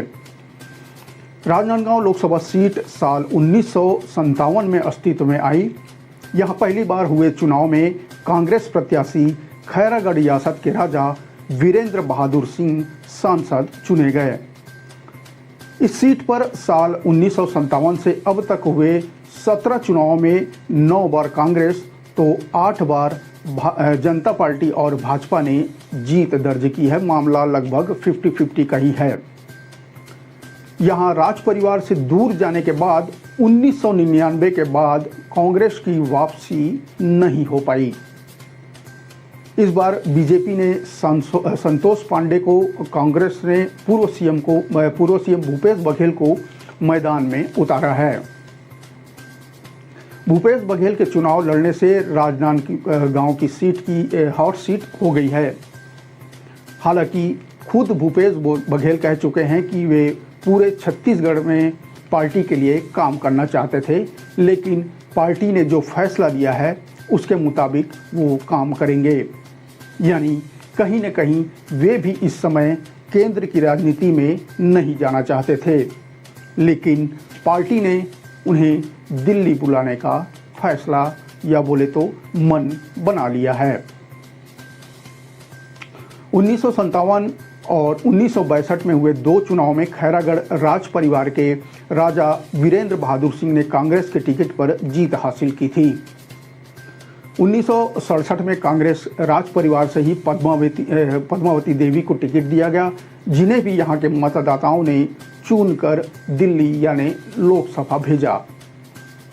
बात करें 1971 के चुनाव में तो इंदिरा गांधी ने पद्मावती देवी की जगह मुंबई के बिजनेसमैन राम साहेब पांडे को यहां से मैदान में उतारा और उन्हें टिकट दिया। वहीं दूसरी तरफ टिकट नहीं मिलने से खफा पद्मावती देवी ने एनसीओ पार्टी के टिकट पर यहां से चुनाव लड़ा, लेकिन इंदिरा लहर के सामने वो टिक नहीं पाई और धराशायी हो गई। 1971 में चुनाव जीतने वाले राम साहेब पांडे को आपातकाल विरोधी लहर में पटकनी मिली। उन्हें जनता पार्टी के मदन तिवारी ने शिकस्त दी। 1980 और 1984 में एक बार फिर कांग्रेस ने राज परिवार पर भरोसा जताते हुए शिवेंद्र बहादुर सिंह को उम्मीदवार बनाया। दोनों ही चुनाव में मतदाताओं ने राज परिवार पर फिर भरोसा जताया। 1989 में शिवेंद्र बहादुर सिंह जीत की हैट्रिक से चूक गए। उन्हें बीजेपी के धर्मपाल सिंह गुप्ता ने पराजित किया। बात करें 1991 चुनाव की तो कांग्रेस ने एक बार फिर शिवेंद्र बहादुर सिंह पर ही भरोसा जताया और मतदाताओं ने उन्हें 2 साल के इंतजार के बाद यानी गैप के बाद फिर लोकसभा भेज दिया। 1996 लोकसभा चुनाव में शिवेंद्र सिंह ने 5वीं बार यहां से चुनाव लड़ा। वाजपेयी लहर में मतदाताओं ने राज परिवार के बजाय बीजेपी के अशोक वर्मा पर अपनी मुहर लगा दी। अगले 2 मध्यावधि चुनाव बेहद दिलचस्प रहे। पहले 1998 में कांग्रेस 2 बार के मुख्यमंत्री मोतीलाल वोरा पर दांव लगाया। सीनियर कांग्रेस लीडर ने इस चुनाव में बीजेपी के तत्कालीन सांसद अशोक वर्मा को 52,000 से ज़्यादा वोट के अंतर से पराजित कर दिया। 13 महीने की वाजपेयी सरकार गिरने के बाद 1999 में एक बार फिर चुनाव हुआ। ये चुनाव रमन सिंह के लिए लाइफ चेंजिंग मोमेंट बन गया। कुछ महीने पहले ही जो विधानसभा चुनाव हारने वाले रमन सिंह को पार्टी ने अपना उम्मीदवार बनाया। रमन सिंह के सामने कांग्रेस के कद्दावर नेता मोतीलाल वोरा थे, जिन्हें 26,000 से ज़्यादा वोटों से हराकर न केवल रमन सिंह लोकसभा पहुंचे बल्कि वाजपेयी सरकार में मंत्री भी बने। इसके बाद यह सीट कांग्रेस के हाथ से फिसल गई। 2007 में हुए लोकसभा उपचुनाव को छोड़कर हर चुनाव में यहां बीजेपी ने जीत हासिल की। बात करें 2004 में तो इंडिया साइनिंग भले ही नहीं चल पाया हो और देश में कांग्रेस की सरकार भले ही बनी हो, लेकिन राजनांदगांव में साइनिंग बीजेपी की ही रही। यानी बीजेपी के प्रदीप गांधी इस सीट से चुने गए। साल भर बाद ही प्रदीप गांधी कोबरा पोस्ट के स्टिंग में संसद में सवाल पूछने के मामले में रिश्वत लेते हुए कैमरे में कैद हो गए। इसके बाद प्रदीप गांधी सहित 11 सांसदों को निष्कासित किया गया, जिसमें बीजेपी के 6 सांसद भी थे। 2007 में हुए उपचुनाव में कांग्रेस ने एक बार फिर राज परिवार के देवराज सिंह पर दांव लगाया। बता दें कि राज परिवार से चुने गए वे 7वें सांसद थे। उन्होंने इस चुनाव में बीजेपी के लीलाराम भोजवानी को हराया था। 2009 में देश में एक बार फिर मनमोहन सिंह की सरकार बनी, लेकिन राजनांदगांव में फिर कमल खिल गया। इस बार बीजेपी के मधुसूदन यादव ने उस समय के मौजूदा सांसद यानी कांग्रेस के देवराज सिंह को करारी शिकस्त दी। उनकी जीत का अंतर करीब 1,20,000 वोट था। बीजेपी में मोदी लहर में भी साल 2014 और 2019 में उम्मीदवार बदलने का सिलसिला जारी रहा। 2014 में तत्कालीन सांसद मधुसूदन यादव का टिकट काटकर रमन सिंह के बेटे यानी अभिषेक सिंह को और 2019 में अभिषेक सिंह का टिकट काटकर संतोष पांडे को राजनांदगांव से उम्मीदवार बनाया गया। अभिषेक सिंह 2014 में कांग्रेस के कमलेश्वर वर्मा को 2,35,000 से ज़्यादा वोटों से हराया था, जबकि लोकसभा चुनाव 2019 में संतोष पांडे ने कांग्रेस के भोलाराम साहू को 1,11,000 वोट से करारी शिकस्त दी थी। राजनांदगांव लोकसभा क्षेत्र में अगर देखा जाए तो विधानसभा सीटों के हिसाब से कांग्रेस के लिए ये मजबूत सीट है। राजनांदगांव में ओबीसी की संख्या ज़्यादा है। भूपेश बघेल खुद ओबीसी वर्ग से आते हैं। भाजपा से ब्राह्मण कैंडिडेट और वर्तमान सांसद संतोष पांडे इस बार फिर मैदान में हैं। संतोष पांडे के लिए यह निश्चित रूप से भूपेश के उतरने से चुनौती जरूर बढ़ गई होगी। अब देखना यह है कि मोदी का चेहरा और राम का नाम संतोष पांडे के काम आएगा कि नहीं। संतोष पांडे एक अग्रेसिव लीडर के रूप में जाने जाते हैं। बस्तर में धर्मांतरण के मुद्दे पर भी उन्होंने मोर्चा संभाल रखा था, लेकिन राजनांदगांव में भूपेश बघेल के आने से उन्हें थोड़ी परेशानी तो जरूर हो सकती है। दूसरी तरफ नजर डालें, राजनांदगांव से ही पूर्व मुख्यमंत्री डॉक्टर रमन सिंह भी विधायक हैं। डॉक्टर रमन सिंह भी अपने बेटे अभिषेक सिंह को राजनांदगांव से चुनाव लड़वाना चाहते थे, लेकिन पार्टी ने संदेश दिया कि परिवारवाद से दूरी बनानी होगी। डॉक्टर रमन सिंह बेहद लोकप्रिय चेहरा हैं, लेकिन बेटे को टिकट न मिलने के बाद उनके चेहरे की लोकप्रियता का कितना फायदा संतोष पांडे को मिल सकेगा, ये तो 4 जून को ही पता चलेगा। भूपेश बघेल का यह तीसरी बार लोकसभा चुनाव होगा। 2004 में उन्होंने दुर्ग और 2009 में उन्होंने रायपुर से भी लोकसभा सीट से अपना किस्मत आजमाया था। इन दोनों चुनाव में उन्हें हार का सामना करना पड़ा था। अब पार्टी ने उन्हें राजनांदगांव से प्रत्याशी बनाया है। यह सीट कांग्रेस के लिए हमेशा से मुश्किलों भरी रही है। पूर्व मुख्यमंत्री मोतीलाल वोरा के बाद से यहां कांग्रेस का कोई नेता चुनाव नहीं जीत पाया। भूपेश बघेल दुर्ग जिले की पाटन सीट से वर्तमान में विधायक हैं।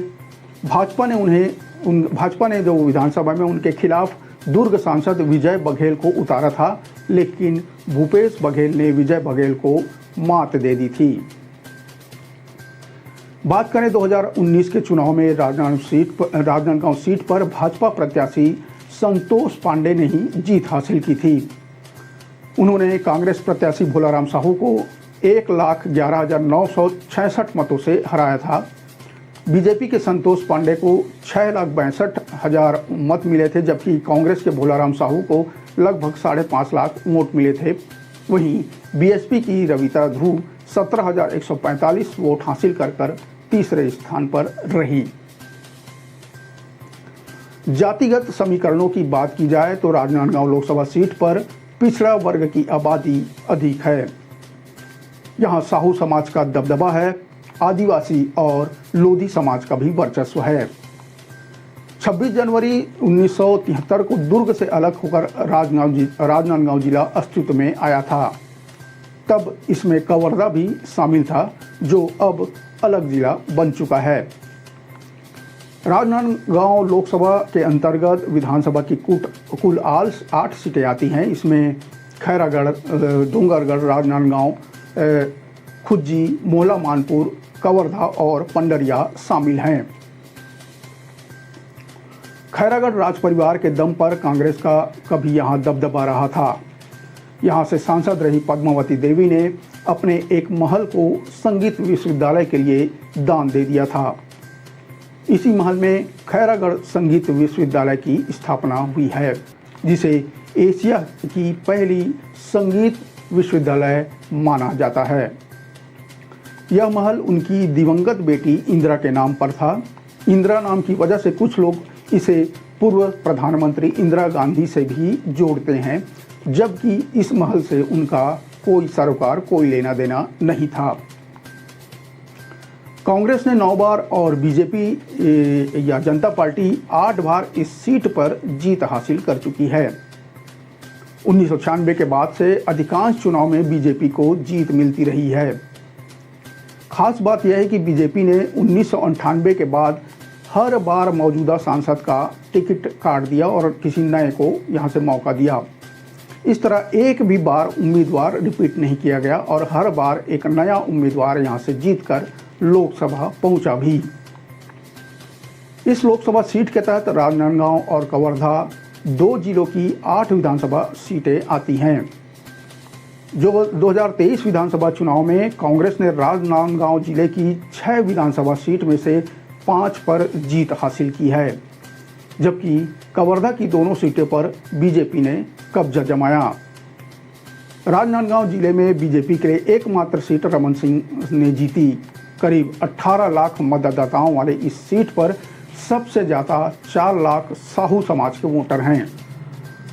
इसके अलावा कुर्मी, यादव या अन्य मिलाकर करीब 10 लाख ओबीसी मतदाता राजनांदगांव लोकसभा क्षेत्र में हैं। हालांकि यहां के मतदाताओं ने कभी भी जातिगत आधार पर वोटिंग नहीं की है। राजनांदगांव सीट में बीजेपी की तरफ से हर बार उम्मीदवार बदलने की परंपरा रही, पर इस चुनाव में यह परंपरा भी टूट गई। बीजेपी ने पिछले बार के संतोष पांडे को ही मैदान में उतारा है, तो उधर कांग्रेस भूपेश बघेल पर दांव खेल चुकी है। अब देखना यह है कि छत्तीसगढ़ के इस हॉट सीट पर बैठने वाला बिग बॉस आखिर होगा कौन। इसके लिए हमें इंतजार करना होगा 4 जून का। आज बस इतना ही। अगले अंक में चलेंगे छत्तीसगढ़ के किसी दूसरे लोकसभा क्षेत्र की नब्ज टटोलने। मुझे दीजिए इजाजत। नमस्कार, जय जोहार।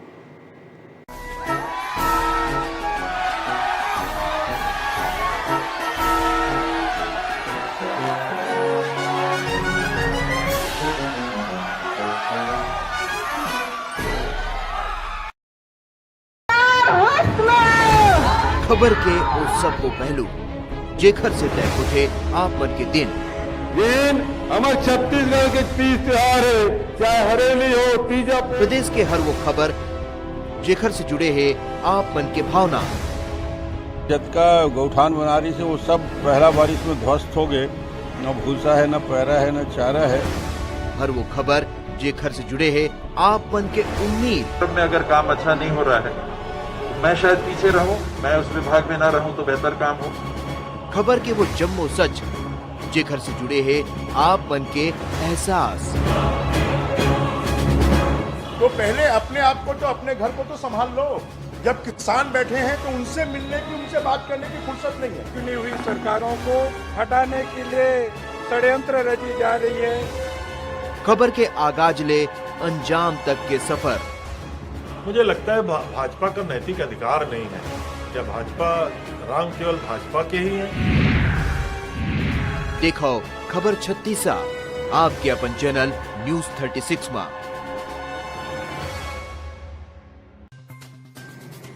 वो सीट जिसने रमन सिंह की किस्मत बदल दी थी। रमन सिंह के अच्छे दिन लौट आए थे।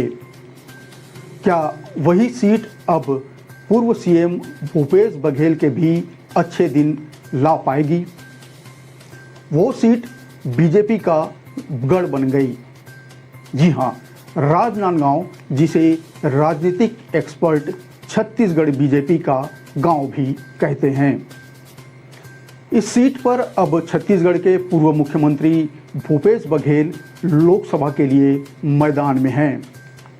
वैसे तो भूपेश बघेल एक बार सीएम बन चुके हैं, लेकिन इसी सीट से वो एक बार अपने अच्छे दिन की तलाश में हैं। 1998 में विधानसभा चुनाव हारने के बाद इसी सीट से लोकसभा चुनाव में मिली जीत ने रमन सिंह के अच्छे दिन वापस ला दिए थे। यह सीट कई कारणों से चर्चा में रही है। इसी सीट से बीजेपी सांसद प्रदीप गांधी ऑपरेशन दुर्योधन में संसद में सवाल पूछने के जवाब में पैसे मांगते हुए कैमरे में कैद हो गए थे। महुआ मोइत्रा की तरह उन्हें भी निष्कासित किया गया था। लेकिन इस सीट का इतिहास क्या है, मतदाताओं का लेखा जोखा क्या है, कौन कब कब यहाँ से जीता, इसे भी जानना बेहद जरूरी है। नमस्कार, मैं हूं नवीन और इस बार बात छत्तीसगढ़ की सबसे हॉट सीट राजनांदगांव की।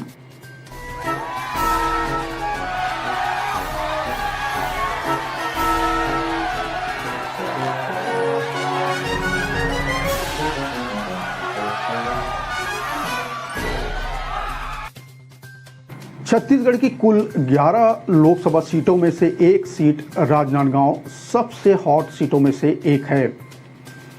राजनांदगांव लोकसभा सीट साल 1957 में अस्तित्व में आई। यहां पहली बार हुए चुनाव में कांग्रेस प्रत्याशी खैरागढ़ रियासत के राजा वीरेंद्र बहादुर सिंह सांसद चुने गए। इस सीट पर साल 1957 से अब तक हुए 17 चुनावों में 9 बार कांग्रेस तो 8 बार जनता पार्टी और भाजपा ने जीत दर्ज की है। मामला लगभग 50-50 का ही है। यहां राज परिवार से दूर जाने के बाद 1999 के बाद कांग्रेस की वापसी नहीं हो पाई। इस बार बीजेपी ने संतोष पांडे को, कांग्रेस ने पूर्व सीएम भूपेश बघेल को मैदान में उतारा है। भूपेश बघेल के चुनाव लड़ने से राजनांदगांव की सीट की हॉट सीट हो गई है। हालांकि खुद भूपेश बघेल कह चुके हैं कि वे पूरे छत्तीसगढ़ में पार्टी के लिए काम करना चाहते थे, लेकिन पार्टी ने जो फैसला लिया है उसके मुताबिक वो काम करेंगे। यानी कहीं न कहीं वे भी इस समय केंद्र की राजनीति में नहीं जाना चाहते थे, लेकिन पार्टी ने उन्हें दिल्ली बुलाने का फैसला या बोले तो मन बना लिया है। 1957 और 1962 में हुए 2 चुनाव में खैरागढ़ राज परिवार के राजा वीरेंद्र बहादुर सिंह ने कांग्रेस के टिकट पर जीत हासिल की थी। 1967 में कांग्रेस राज परिवार से ही पद्मावती देवी को टिकट दिया गया, जिन्हें भी यहाँ के मतदाताओं ने चुनकर दिल्ली यानी लोकसभा भेजा। बात करें 1971 के चुनाव में तो इंदिरा गांधी ने पद्मावती देवी की जगह मुंबई के बिजनेसमैन राम साहेब पांडे को यहां से मैदान में उतारा और उन्हें टिकट दिया। वहीं दूसरी तरफ टिकट नहीं मिलने से खफा पद्मावती देवी ने एनसीओ पार्टी के टिकट पर यहां से चुनाव लड़ा, लेकिन इंदिरा लहर के सामने वो टिक नहीं पाई और धराशायी हो गई। 1971 में चुनाव जीतने वाले राम साहेब पांडे को आपातकाल विरोधी लहर में पटकनी मिली। उन्हें जनता पार्टी के मदन तिवारी ने शिकस्त दी। 1980 और 1984 में एक बार फिर कांग्रेस ने राज परिवार पर भरोसा जताते हुए शिवेंद्र बहादुर सिंह को उम्मीदवार बनाया। दोनों ही चुनाव में मतदाताओं ने राज परिवार पर फिर भरोसा जताया। 1989 में शिवेंद्र बहादुर सिंह जीत की हैट्रिक से चूक गए। उन्हें बीजेपी के धर्मपाल सिंह गुप्ता ने पराजित किया। बात करें 1991 चुनाव की तो कांग्रेस ने एक बार फिर शिवेंद्र बहादुर सिंह पर ही भरोसा जताया और मतदाताओं ने उन्हें 2 साल के इंतजार के बाद यानी गैप के बाद फिर लोकसभा भेज दिया। 1996 लोकसभा चुनाव में शिवेंद्र सिंह ने 5वीं बार यहां से चुनाव लड़ा। वाजपेयी लहर में मतदाताओं ने राज परिवार के बजाय बीजेपी के अशोक वर्मा पर अपनी मुहर लगा दी। अगले 2 मध्यावधि चुनाव बेहद दिलचस्प रहे। पहले 1998 में कांग्रेस 2 बार के मुख्यमंत्री मोतीलाल वोरा पर दांव लगाया। सीनियर कांग्रेस लीडर ने इस चुनाव में बीजेपी के तत्कालीन सांसद अशोक वर्मा को 52,000 से ज़्यादा वोट के अंतर से पराजित कर दिया। 13 महीने की वाजपेयी सरकार गिरने के बाद 1999 में एक बार फिर चुनाव हुआ। ये चुनाव रमन सिंह के लिए लाइफ चेंजिंग मोमेंट बन गया। कुछ महीने पहले ही जो विधानसभा चुनाव हारने वाले रमन सिंह को पार्टी ने अपना उम्मीदवार बनाया। रमन सिंह के सामने कांग्रेस के कद्दावर नेता मोतीलाल वोरा थे, जिन्हें 26,000 से ज़्यादा वोटों से हराकर न केवल रमन सिंह लोकसभा पहुंचे बल्कि वाजपेयी सरकार में मंत्री भी बने। इसके बाद यह सीट कांग्रेस के हाथ से फिसल गई। 2007 में हुए लोकसभा उपचुनाव को छोड़कर हर चुनाव में यहां बीजेपी ने जीत हासिल की। बात करें 2004 में तो इंडिया साइनिंग भले ही नहीं चल पाया हो और देश में कांग्रेस की सरकार भले ही बनी हो, लेकिन राजनांदगांव में साइनिंग बीजेपी की ही रही। यानी बीजेपी के प्रदीप गांधी इस सीट से चुने गए। साल भर बाद ही प्रदीप गांधी कोबरा पोस्ट के स्टिंग में संसद में सवाल पूछने के मामले में रिश्वत लेते हुए कैमरे में कैद हो गए। इसके बाद प्रदीप गांधी सहित 11 सांसदों को निष्कासित किया गया, जिसमें बीजेपी के 6 सांसद भी थे। 2007 में हुए उपचुनाव में कांग्रेस ने एक बार फिर राज परिवार के देवराज सिंह पर दांव लगाया। बता दें कि राज परिवार से चुने गए वे 7वें सांसद थे। उन्होंने इस चुनाव में बीजेपी के लीलाराम भोजवानी को हराया था। 2009 में देश में एक बार फिर मनमोहन सिंह की सरकार बनी, लेकिन राजनांदगांव में फिर कमल खिल गया। इस बार बीजेपी के मधुसूदन यादव ने उस समय के मौजूदा सांसद यानी कांग्रेस के देवव्रत सिंह को करारी शिकस्त दी। उनकी जीत का अंतर करीब 1,20,000 वोट था। बीजेपी में मोदी लहर में भी साल 2014 और 2019 में उम्मीदवार बदलने का सिलसिला जारी रहा। 2014 में तत्कालीन सांसद मधुसूदन यादव का टिकट काटकर रमन सिंह के बेटे यानी अभिषेक सिंह को और 2019 में अभिषेक सिंह का टिकट काटकर संतोष पांडे को राजनांदगांव से उम्मीदवार बनाया गया। अभिषेक सिंह 2014 में कांग्रेस के कमलेश्वर वर्मा को 2,35,000 से ज़्यादा वोटों से हराया था, जबकि लोकसभा चुनाव 2019 में संतोष पांडे ने कांग्रेस के भोलाराम साहू को 1,11,000 वोट से करारी शिकस्त दी थी। राजनांदगांव लोकसभा क्षेत्र में अगर देखा जाए तो विधानसभा सीटों के हिसाब से कांग्रेस के लिए ये मजबूत सीट है। राजनांदगांव में ओबीसी की संख्या ज़्यादा है। भूपेश बघेल खुद ओबीसी वर्ग से आते हैं। भाजपा से ब्राह्मण कैंडिडेट और वर्तमान सांसद संतोष पांडे इस बार फिर मैदान में हैं। संतोष पांडे के लिए यह निश्चित रूप से भूपेश के उतरने से चुनौती जरूर बढ़ गई होगी। अब देखना यह है कि मोदी का चेहरा और राम का नाम संतोष पांडे के काम आएगा कि नहीं। संतोष पांडे एक अग्रेसिव लीडर के रूप में जाने जाते हैं। बस्तर में धर्मांतरण के मुद्दे पर भी उन्होंने मोर्चा संभाल रखा था, लेकिन राजनांदगांव में भूपेश बघेल के आने से उन्हें थोड़ी परेशानी तो जरूर हो सकती है। दूसरी तरफ नजर डालें, राजनांदगांव से ही पूर्व मुख्यमंत्री डॉक्टर रमन सिंह भी विधायक हैं। डॉक्टर रमन सिंह भी अपने बेटे अभिषेक सिंह को राजनांदगांव से चुनाव लड़वाना चाहते थे, लेकिन पार्टी ने संदेश दिया कि परिवारवाद से दूरी बनानी होगी। डॉक्टर रमन सिंह बेहद लोकप्रिय चेहरा हैं, लेकिन बेटे को टिकट न मिलने के बाद उनके चेहरे की लोकप्रियता का कितना फायदा संतोष पांडे को मिल सकेगा, ये तो 4 जून को ही पता चलेगा। भूपेश बघेल का यह तीसरी बार लोकसभा चुनाव होगा। 2004 में उन्होंने दुर्ग और 2009 में उन्होंने रायपुर से भी लोकसभा सीट से अपना किस्मत आजमाया था। इन दोनों चुनाव में उन्हें हार का सामना करना पड़ा था। अब पार्टी ने उन्हें राजनांदगांव से प्रत्याशी बनाया है।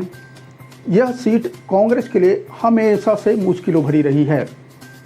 पूर्व मुख्यमंत्री मोतीलाल वोरा के बाद से यहां कांग्रेस का कोई नेता चुनाव नहीं जीत पाया। भूपेश बघेल दुर्ग जिले की पाटन सीट से वर्तमान में विधायक हैं। भाजपा ने जो विधानसभा में उनके खिलाफ दुर्ग सांसद विजय बघेल को उतारा था, लेकिन भूपेश बघेल ने विजय बघेल को मात दे दी थी। बात करें 2019 के चुनाव में राजनांदगांव सीट पर भाजपा प्रत्याशी संतोष पांडे ने ही जीत हासिल की थी। उन्होंने कांग्रेस प्रत्याशी भोलाराम साहू को 1,11,966 मतों से हराया था। बीजेपी के संतोष पांडे को 6,62,000 मत मिले थे, जबकि कांग्रेस के भोलाराम साहू को लगभग 5.5 लाख वोट मिले थे। वहीं बीएसपी की रविता ध्रुव 17,145 वोट हासिल कर तीसरे स्थान पर रही। जातिगत समीकरणों की बात की जाए तो राजनांदगांव लोकसभा सीट पर पिछड़ा वर्ग की आबादी अधिक है। यहां साहू समाज का दबदबा है। आदिवासी और लोधी समाज का भी वर्चस्व है। 26 जनवरी 1973 को दुर्ग से अलग होकर राजनांदगांव जिला अस्तित्व में आया था। तब इसमें कवर्धा भी शामिल था, जो अब अलग जिला बन चुका है। राजनांदगांव लोकसभा के अंतर्गत विधानसभा की कुल 8 सीटें आती हैं। इसमें खैरागढ़, डोंगरगढ़, राजनांदगांव, खुज्जी, मोहला मानपुर, कवर्धा और पंडरिया शामिल हैं। खैरागढ़ राज परिवार के दम पर कांग्रेस का कभी यहां दबदबा रहा था।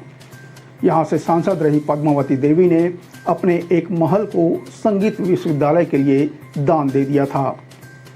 इसी महल में खैरागढ़ संगीत विश्वविद्यालय की स्थापना हुई है, जिसे एशिया की पहली संगीत विश्वविद्यालय माना जाता है। यह महल उनकी दिवंगत बेटी इंदिरा के नाम पर था। इंदिरा नाम की वजह से कुछ लोग इसे पूर्व प्रधानमंत्री इंदिरा गांधी से भी जोड़ते हैं, जबकि इस महल से उनका कोई सरोकार, कोई लेना देना नहीं था। कांग्रेस ने 9 बार और बीजेपी या जनता पार्टी 8 बार इस सीट पर जीत हासिल कर चुकी है। 1996 के बाद से अधिकांश चुनाव में बीजेपी को जीत मिलती रही है। खास बात यह है कि बीजेपी ने 1998 के बाद हर बार मौजूदा सांसद का टिकट काट दिया और किसी नए को यहां से मौका दिया। इस तरह एक भी बार उम्मीदवार रिपीट नहीं किया गया और हर बार एक नया उम्मीदवार यहां से जीतकर लोकसभा पहुंचा भी। इस लोकसभा सीट के तहत राजनांदगांव और कवर्धा 2 जिलों की 8 विधानसभा सीटें आती हैं। जो 2023 विधानसभा चुनाव में कांग्रेस ने राजनांदगांव जिले की 6 विधानसभा सीट में से 5 पर जीत हासिल की है, जबकि कवर्धा की दोनों सीटों पर बीजेपी ने कब्जा जमाया। राजनांदगांव जिले में बीजेपी के लिए एकमात्र सीट रमन सिंह ने जीती। करीब 18 लाख मतदाताओं वाले इस सीट पर सबसे ज़्यादा 4 लाख साहू समाज के वोटर हैं। इसके अलावा कुर्मी, यादव या अन्य मिलाकर करीब 10 लाख ओबीसी मतदाता राजनांदगांव लोकसभा क्षेत्र में हैं। हालांकि यहां के मतदाताओं ने कभी भी जातिगत आधार पर वोटिंग नहीं की है। राजनांदगांव सीट में बीजेपी की तरफ से हर बार उम्मीदवार बदलने की परंपरा रही, पर इस चुनाव में यह परंपरा भी टूट गई। बीजेपी ने पिछले बार के संतोष पांडे को ही मैदान में उतारा है, तो उधर कांग्रेस भूपेश बघेल पर दांव खेल चुकी है। अब देखना यह है कि छत्तीसगढ़ के इस हॉट सीट पर बैठने वाला बिग बॉस आखिर होगा कौन। इसके लिए हमें इंतजार करना होगा 4 जून का। आज बस इतना ही। अगले अंक में चलेंगे छत्तीसगढ़ के किसी दूसरे लोकसभा क्षेत्र की नब्ज टटोलने। मुझे दीजिए इजाजत। नमस्कार, जय जोहार।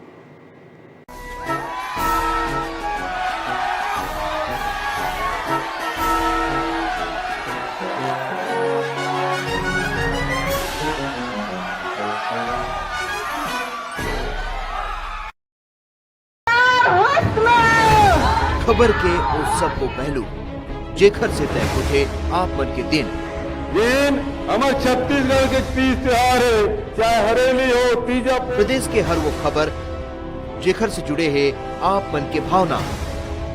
जतका गौठान बना रही से वो सब पहला बारिश में ध्वस्त हो गए। न भूसा है, न पैरा है, न चारा है।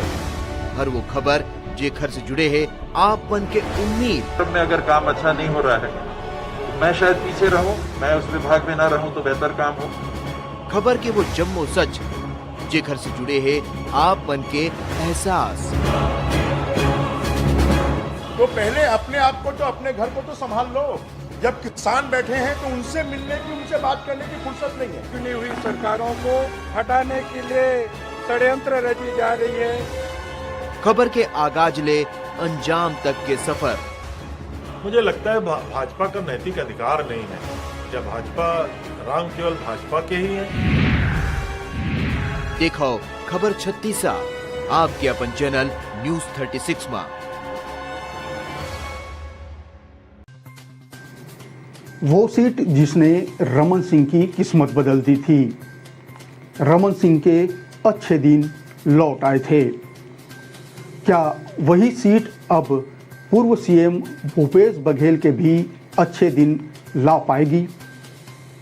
वो सीट बीजेपी का गढ़ बन गई। जी हाँ, राजनांदगांव, जिसे राजनीतिक एक्सपर्ट छत्तीसगढ़ बीजेपी का गांव भी कहते हैं। इस सीट पर अब छत्तीसगढ़ के पूर्व मुख्यमंत्री भूपेश बघेल लोकसभा के लिए मैदान में हैं। वैसे तो भूपेश बघेल एक बार सीएम बन चुके हैं, लेकिन इसी सीट से वो एक बार अपने अच्छे दिन की तलाश में हैं। 1998 में विधानसभा चुनाव हारने के बाद इसी सीट से लोकसभा चुनाव में मिली जीत ने रमन सिंह के अच्छे दिन वापस ला दिए थे। यह सीट कई कारणों से चर्चा में रही है। इसी सीट से बीजेपी सांसद प्रदीप गांधी ऑपरेशन दुर्योधन में संसद में सवाल पूछने के जवाब में पैसे मांगते हुए कैमरे में कैद हो गए थे। महुआ मोइत्रा की तरह उन्हें भी निष्कासित किया गया था। लेकिन इस सीट का इतिहास क्या है, मतदाताओं का लेखा जोखा क्या है, कौन कब कब यहाँ से जीता, इसे भी जानना बेहद जरूरी है। नमस्कार, मैं हूं नवीन और इस बार बात छत्तीसगढ़ की सबसे हॉट सीट राजनांदगांव की।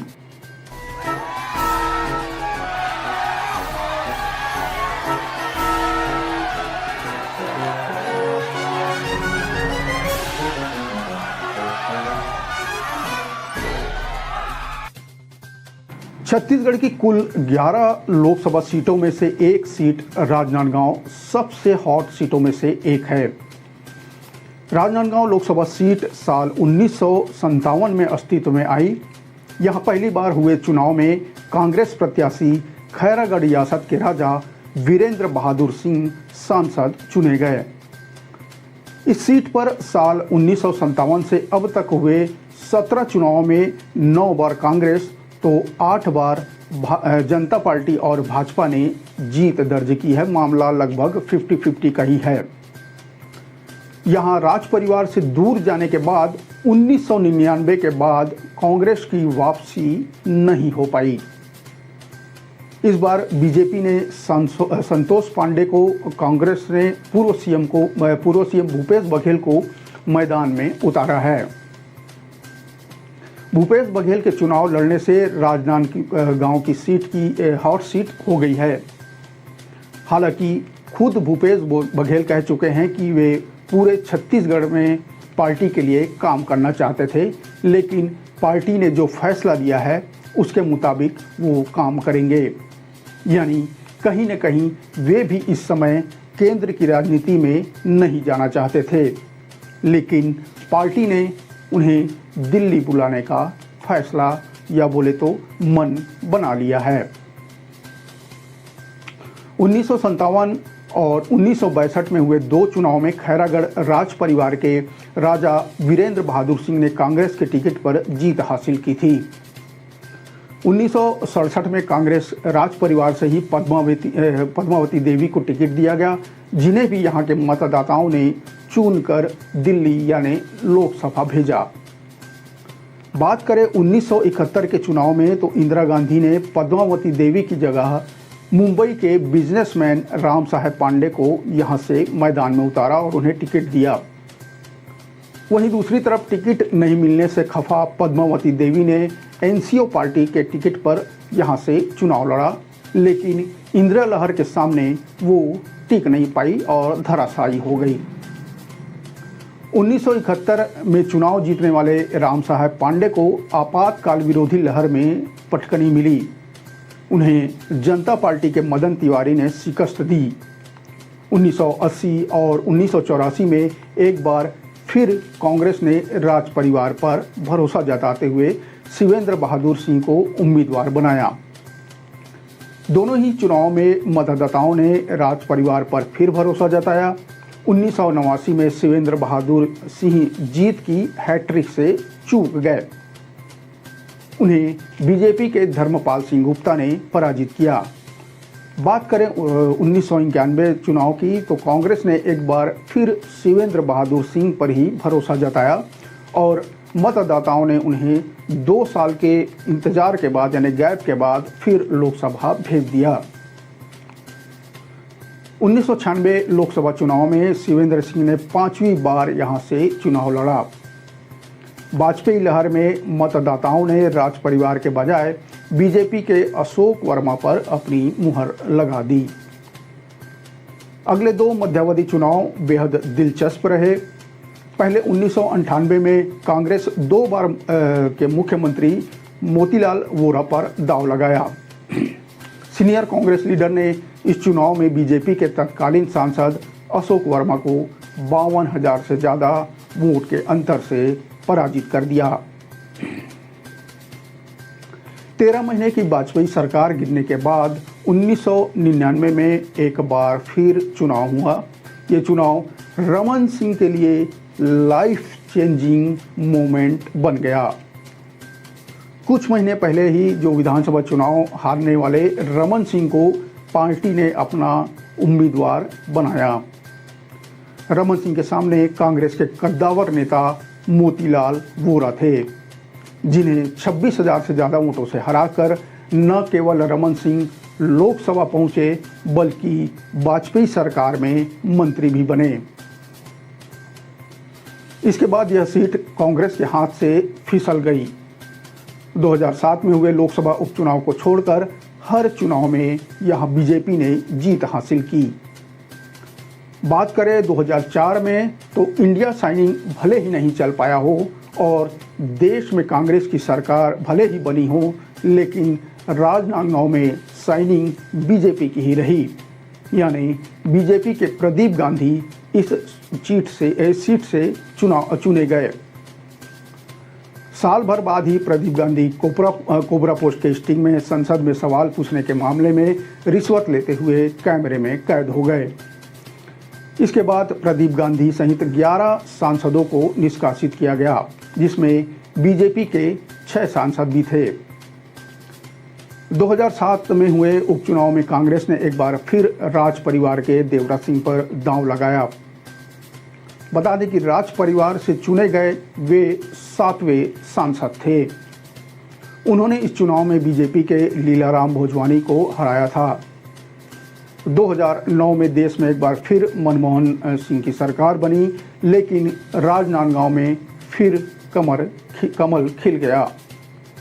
इस बार बीजेपी के मधुसूदन यादव ने उस समय के मौजूदा सांसद यानी कांग्रेस के देवराज सिंह को करारी शिकस्त दी। उनकी जीत का अंतर करीब 1,20,000 वोट था। बीजेपी में मोदी लहर में भी साल 2014 और 2019 में उम्मीदवार बदलने का सिलसिला जारी रहा। 2014 में तत्कालीन सांसद मधुसूदन यादव का टिकट काटकर रमन सिंह के बेटे यानी अभिषेक सिंह को और 2019 में अभिषेक सिंह का टिकट काटकर संतोष पांडे को राजनांदगांव से उम्मीदवार बनाया गया। अभिषेक सिंह 2014 में कांग्रेस के कमलेश्वर वर्मा को 2,35,000 से ज़्यादा वोटों से हराया था, जबकि लोकसभा चुनाव 2019 में संतोष पांडे ने कांग्रेस के भोलाराम साहू को 1,11,000 वोट से करारी शिकस्त दी थी। राजनांदगांव लोकसभा क्षेत्र में अगर देखा जाए तो विधानसभा सीटों के हिसाब से कांग्रेस के लिए ये मजबूत सीट है। राजनांदगांव में ओबीसी की संख्या ज़्यादा है। भूपेश बघेल खुद ओबीसी वर्ग से आते हैं। भाजपा से ब्राह्मण कैंडिडेट और वर्तमान सांसद संतोष पांडे इस बार फिर मैदान में हैं। संतोष पांडे के लिए यह निश्चित रूप से भूपेश के उतरने से चुनौती जरूर बढ़ गई होगी। अब देखना यह है कि मोदी का चेहरा और राम का नाम संतोष पांडे के काम आएगा कि नहीं। संतोष पांडे एक अग्रेसिव लीडर के रूप में जाने जाते हैं। बस्तर में धर्मांतरण के मुद्दे पर भी उन्होंने मोर्चा संभाल रखा था, लेकिन राजनांदगांव में भूपेश बघेल के आने से उन्हें थोड़ी परेशानी तो जरूर हो सकती है। दूसरी तरफ नजर डालें, राजनांदगांव से ही पूर्व मुख्यमंत्री डॉक्टर रमन सिंह भी विधायक हैं। डॉक्टर रमन सिंह भी अपने बेटे अभिषेक सिंह को राजनांदगांव से चुनाव लड़वाना चाहते थे, लेकिन पार्टी ने संदेश दिया कि परिवारवाद से दूरी बनानी होगी। डॉक्टर रमन सिंह बेहद लोकप्रिय चेहरा हैं, लेकिन बेटे को टिकट न मिलने के बाद उनके चेहरे की लोकप्रियता का कितना फायदा संतोष पांडे को मिल सकेगा, ये तो 4 जून को ही पता चलेगा। भूपेश बघेल का यह तीसरी बार लोकसभा चुनाव होगा। 2004 में उन्होंने दुर्ग और 2009 में उन्होंने रायपुर से भी लोकसभा सीट से अपना किस्मत आजमाया था। इन दोनों चुनाव में उन्हें हार का सामना करना पड़ा था। अब पार्टी ने उन्हें राजनांदगांव से प्रत्याशी बनाया है। यह सीट कांग्रेस के लिए हमेशा से मुश्किलों भरी रही है। पूर्व मुख्यमंत्री मोतीलाल वोरा के बाद से यहां कांग्रेस का कोई नेता चुनाव नहीं जीत पाया। भूपेश बघेल दुर्ग जिले की पाटन सीट से वर्तमान में विधायक हैं। भाजपा ने जो विधानसभा में उनके खिलाफ दुर्ग सांसद विजय बघेल को उतारा था, लेकिन भूपेश बघेल ने विजय बघेल को मात दे दी थी। बात करें 2019 के चुनाव में राजनांदगांव सीट पर भाजपा प्रत्याशी संतोष पांडे ने ही जीत हासिल की थी। उन्होंने कांग्रेस प्रत्याशी भोलाराम साहू को 1,11,966 मतों से हराया था। बीजेपी के संतोष पांडे को 6,62,000 मत मिले थे, जबकि कांग्रेस के भोलाराम साहू को लगभग 5.5 लाख वोट मिले थे। वहीं बीएसपी की रविता ध्रुव 17,145 वोट हासिल कर तीसरे स्थान पर रही। जातिगत समीकरणों की बात की जाए तो राजनांदगांव लोकसभा सीट पर पिछड़ा वर्ग की आबादी अधिक है। यहाँ साहू समाज का दबदबा है, आदिवासी और लोधी समाज का भी वर्चस्व है। 26 जनवरी 1973 को दुर्ग से अलग होकर राजनांदगांव जिला अस्तित्व में आया था। तब इसमें कवर्धा भी शामिल था, जो अब अलग जिला बन चुका है। राजनांदगांव लोकसभा के अंतर्गत विधानसभा की कुल 8 सीटें आती हैं। इसमें खैरागढ़, डोंगरगढ़, राजनांदगांव, खुज्जी, मोहला मानपुर, कवर्धा और पंडरिया शामिल हैं। खैरागढ़ राज परिवार के दम पर कांग्रेस का कभी यहाँ दबदबा रहा था। यहाँ से सांसद रही पद्मावती देवी ने अपने एक महल को संगीत विश्वविद्यालय के लिए दान दे दिया था। इसी महल में खैरागढ़ संगीत विश्वविद्यालय की स्थापना हुई है, जिसे एशिया की पहली संगीत विश्वविद्यालय माना जाता है। यह महल उनकी दिवंगत बेटी इंदिरा के नाम पर था। इंदिरा नाम की वजह से कुछ लोग इसे पूर्व प्रधानमंत्री इंदिरा गांधी से भी जोड़ते हैं, जबकि इस महल से उनका कोई सरोकार, कोई लेना देना नहीं था। कांग्रेस ने 9 बार और बीजेपी या जनता पार्टी 8 बार इस सीट पर जीत हासिल कर चुकी है। 1996 के बाद से अधिकांश चुनाव में बीजेपी को जीत मिलती रही है। खास बात यह है कि बीजेपी ने 1998 के बाद हर बार मौजूदा सांसद का टिकट काट दिया और किसी नए को यहां से मौका दिया। इस तरह एक भी बार उम्मीदवार रिपीट नहीं किया गया और हर बार एक नया उम्मीदवार यहां से जीतकर लोकसभा पहुंचा भी। इस लोकसभा सीट के तहत राजनांदगांव और कवर्धा 2 जिलों की 8 विधानसभा सीटें आती हैं। जो 2023 विधानसभा चुनाव में कांग्रेस ने राजनांदगांव जिले की 6 विधानसभा सीट में से 5 पर जीत हासिल की है, जबकि कवर्धा की दोनों सीटों पर बीजेपी ने कब्जा जमाया। राजनांदगांव जिले में बीजेपी के लिए एकमात्र सीट रमन सिंह ने जीती। करीब 18 लाख मतदाताओं वाले इस सीट पर सबसे ज़्यादा 4 लाख साहू समाज के वोटर हैं। इसके अलावा कुर्मी, यादव या अन्य मिलाकर करीब 10 लाख ओबीसी मतदाता राजनांदगांव लोकसभा क्षेत्र में हैं। हालांकि यहाँ के मतदाताओं ने कभी भी जातिगत आधार पर वोटिंग नहीं की है। राजनांदगांव सीट में बीजेपी की तरफ से हर बार उम्मीदवार बदलने की परंपरा रही, पर इस चुनाव में यह परंपरा भी टूट गई। बीजेपी ने पिछले बार के संतोष पांडे को ही मैदान में उतारा है, तो उधर कांग्रेस भूपेश बघेल पर दांव खेल चुकी है। अब देखना यह है कि छत्तीसगढ़ के इस हॉट सीट पर बैठने वाला बिग बॉस आखिर होगा कौन। इसके लिए हमें इंतजार करना होगा 4 जून का। आज बस इतना ही। अगले अंक में चलेंगे छत्तीसगढ़ के किसी दूसरे लोकसभा क्षेत्र की नब्ज टटोलने। मुझे दीजिए इजाजत। नमस्कार, जय जोहार।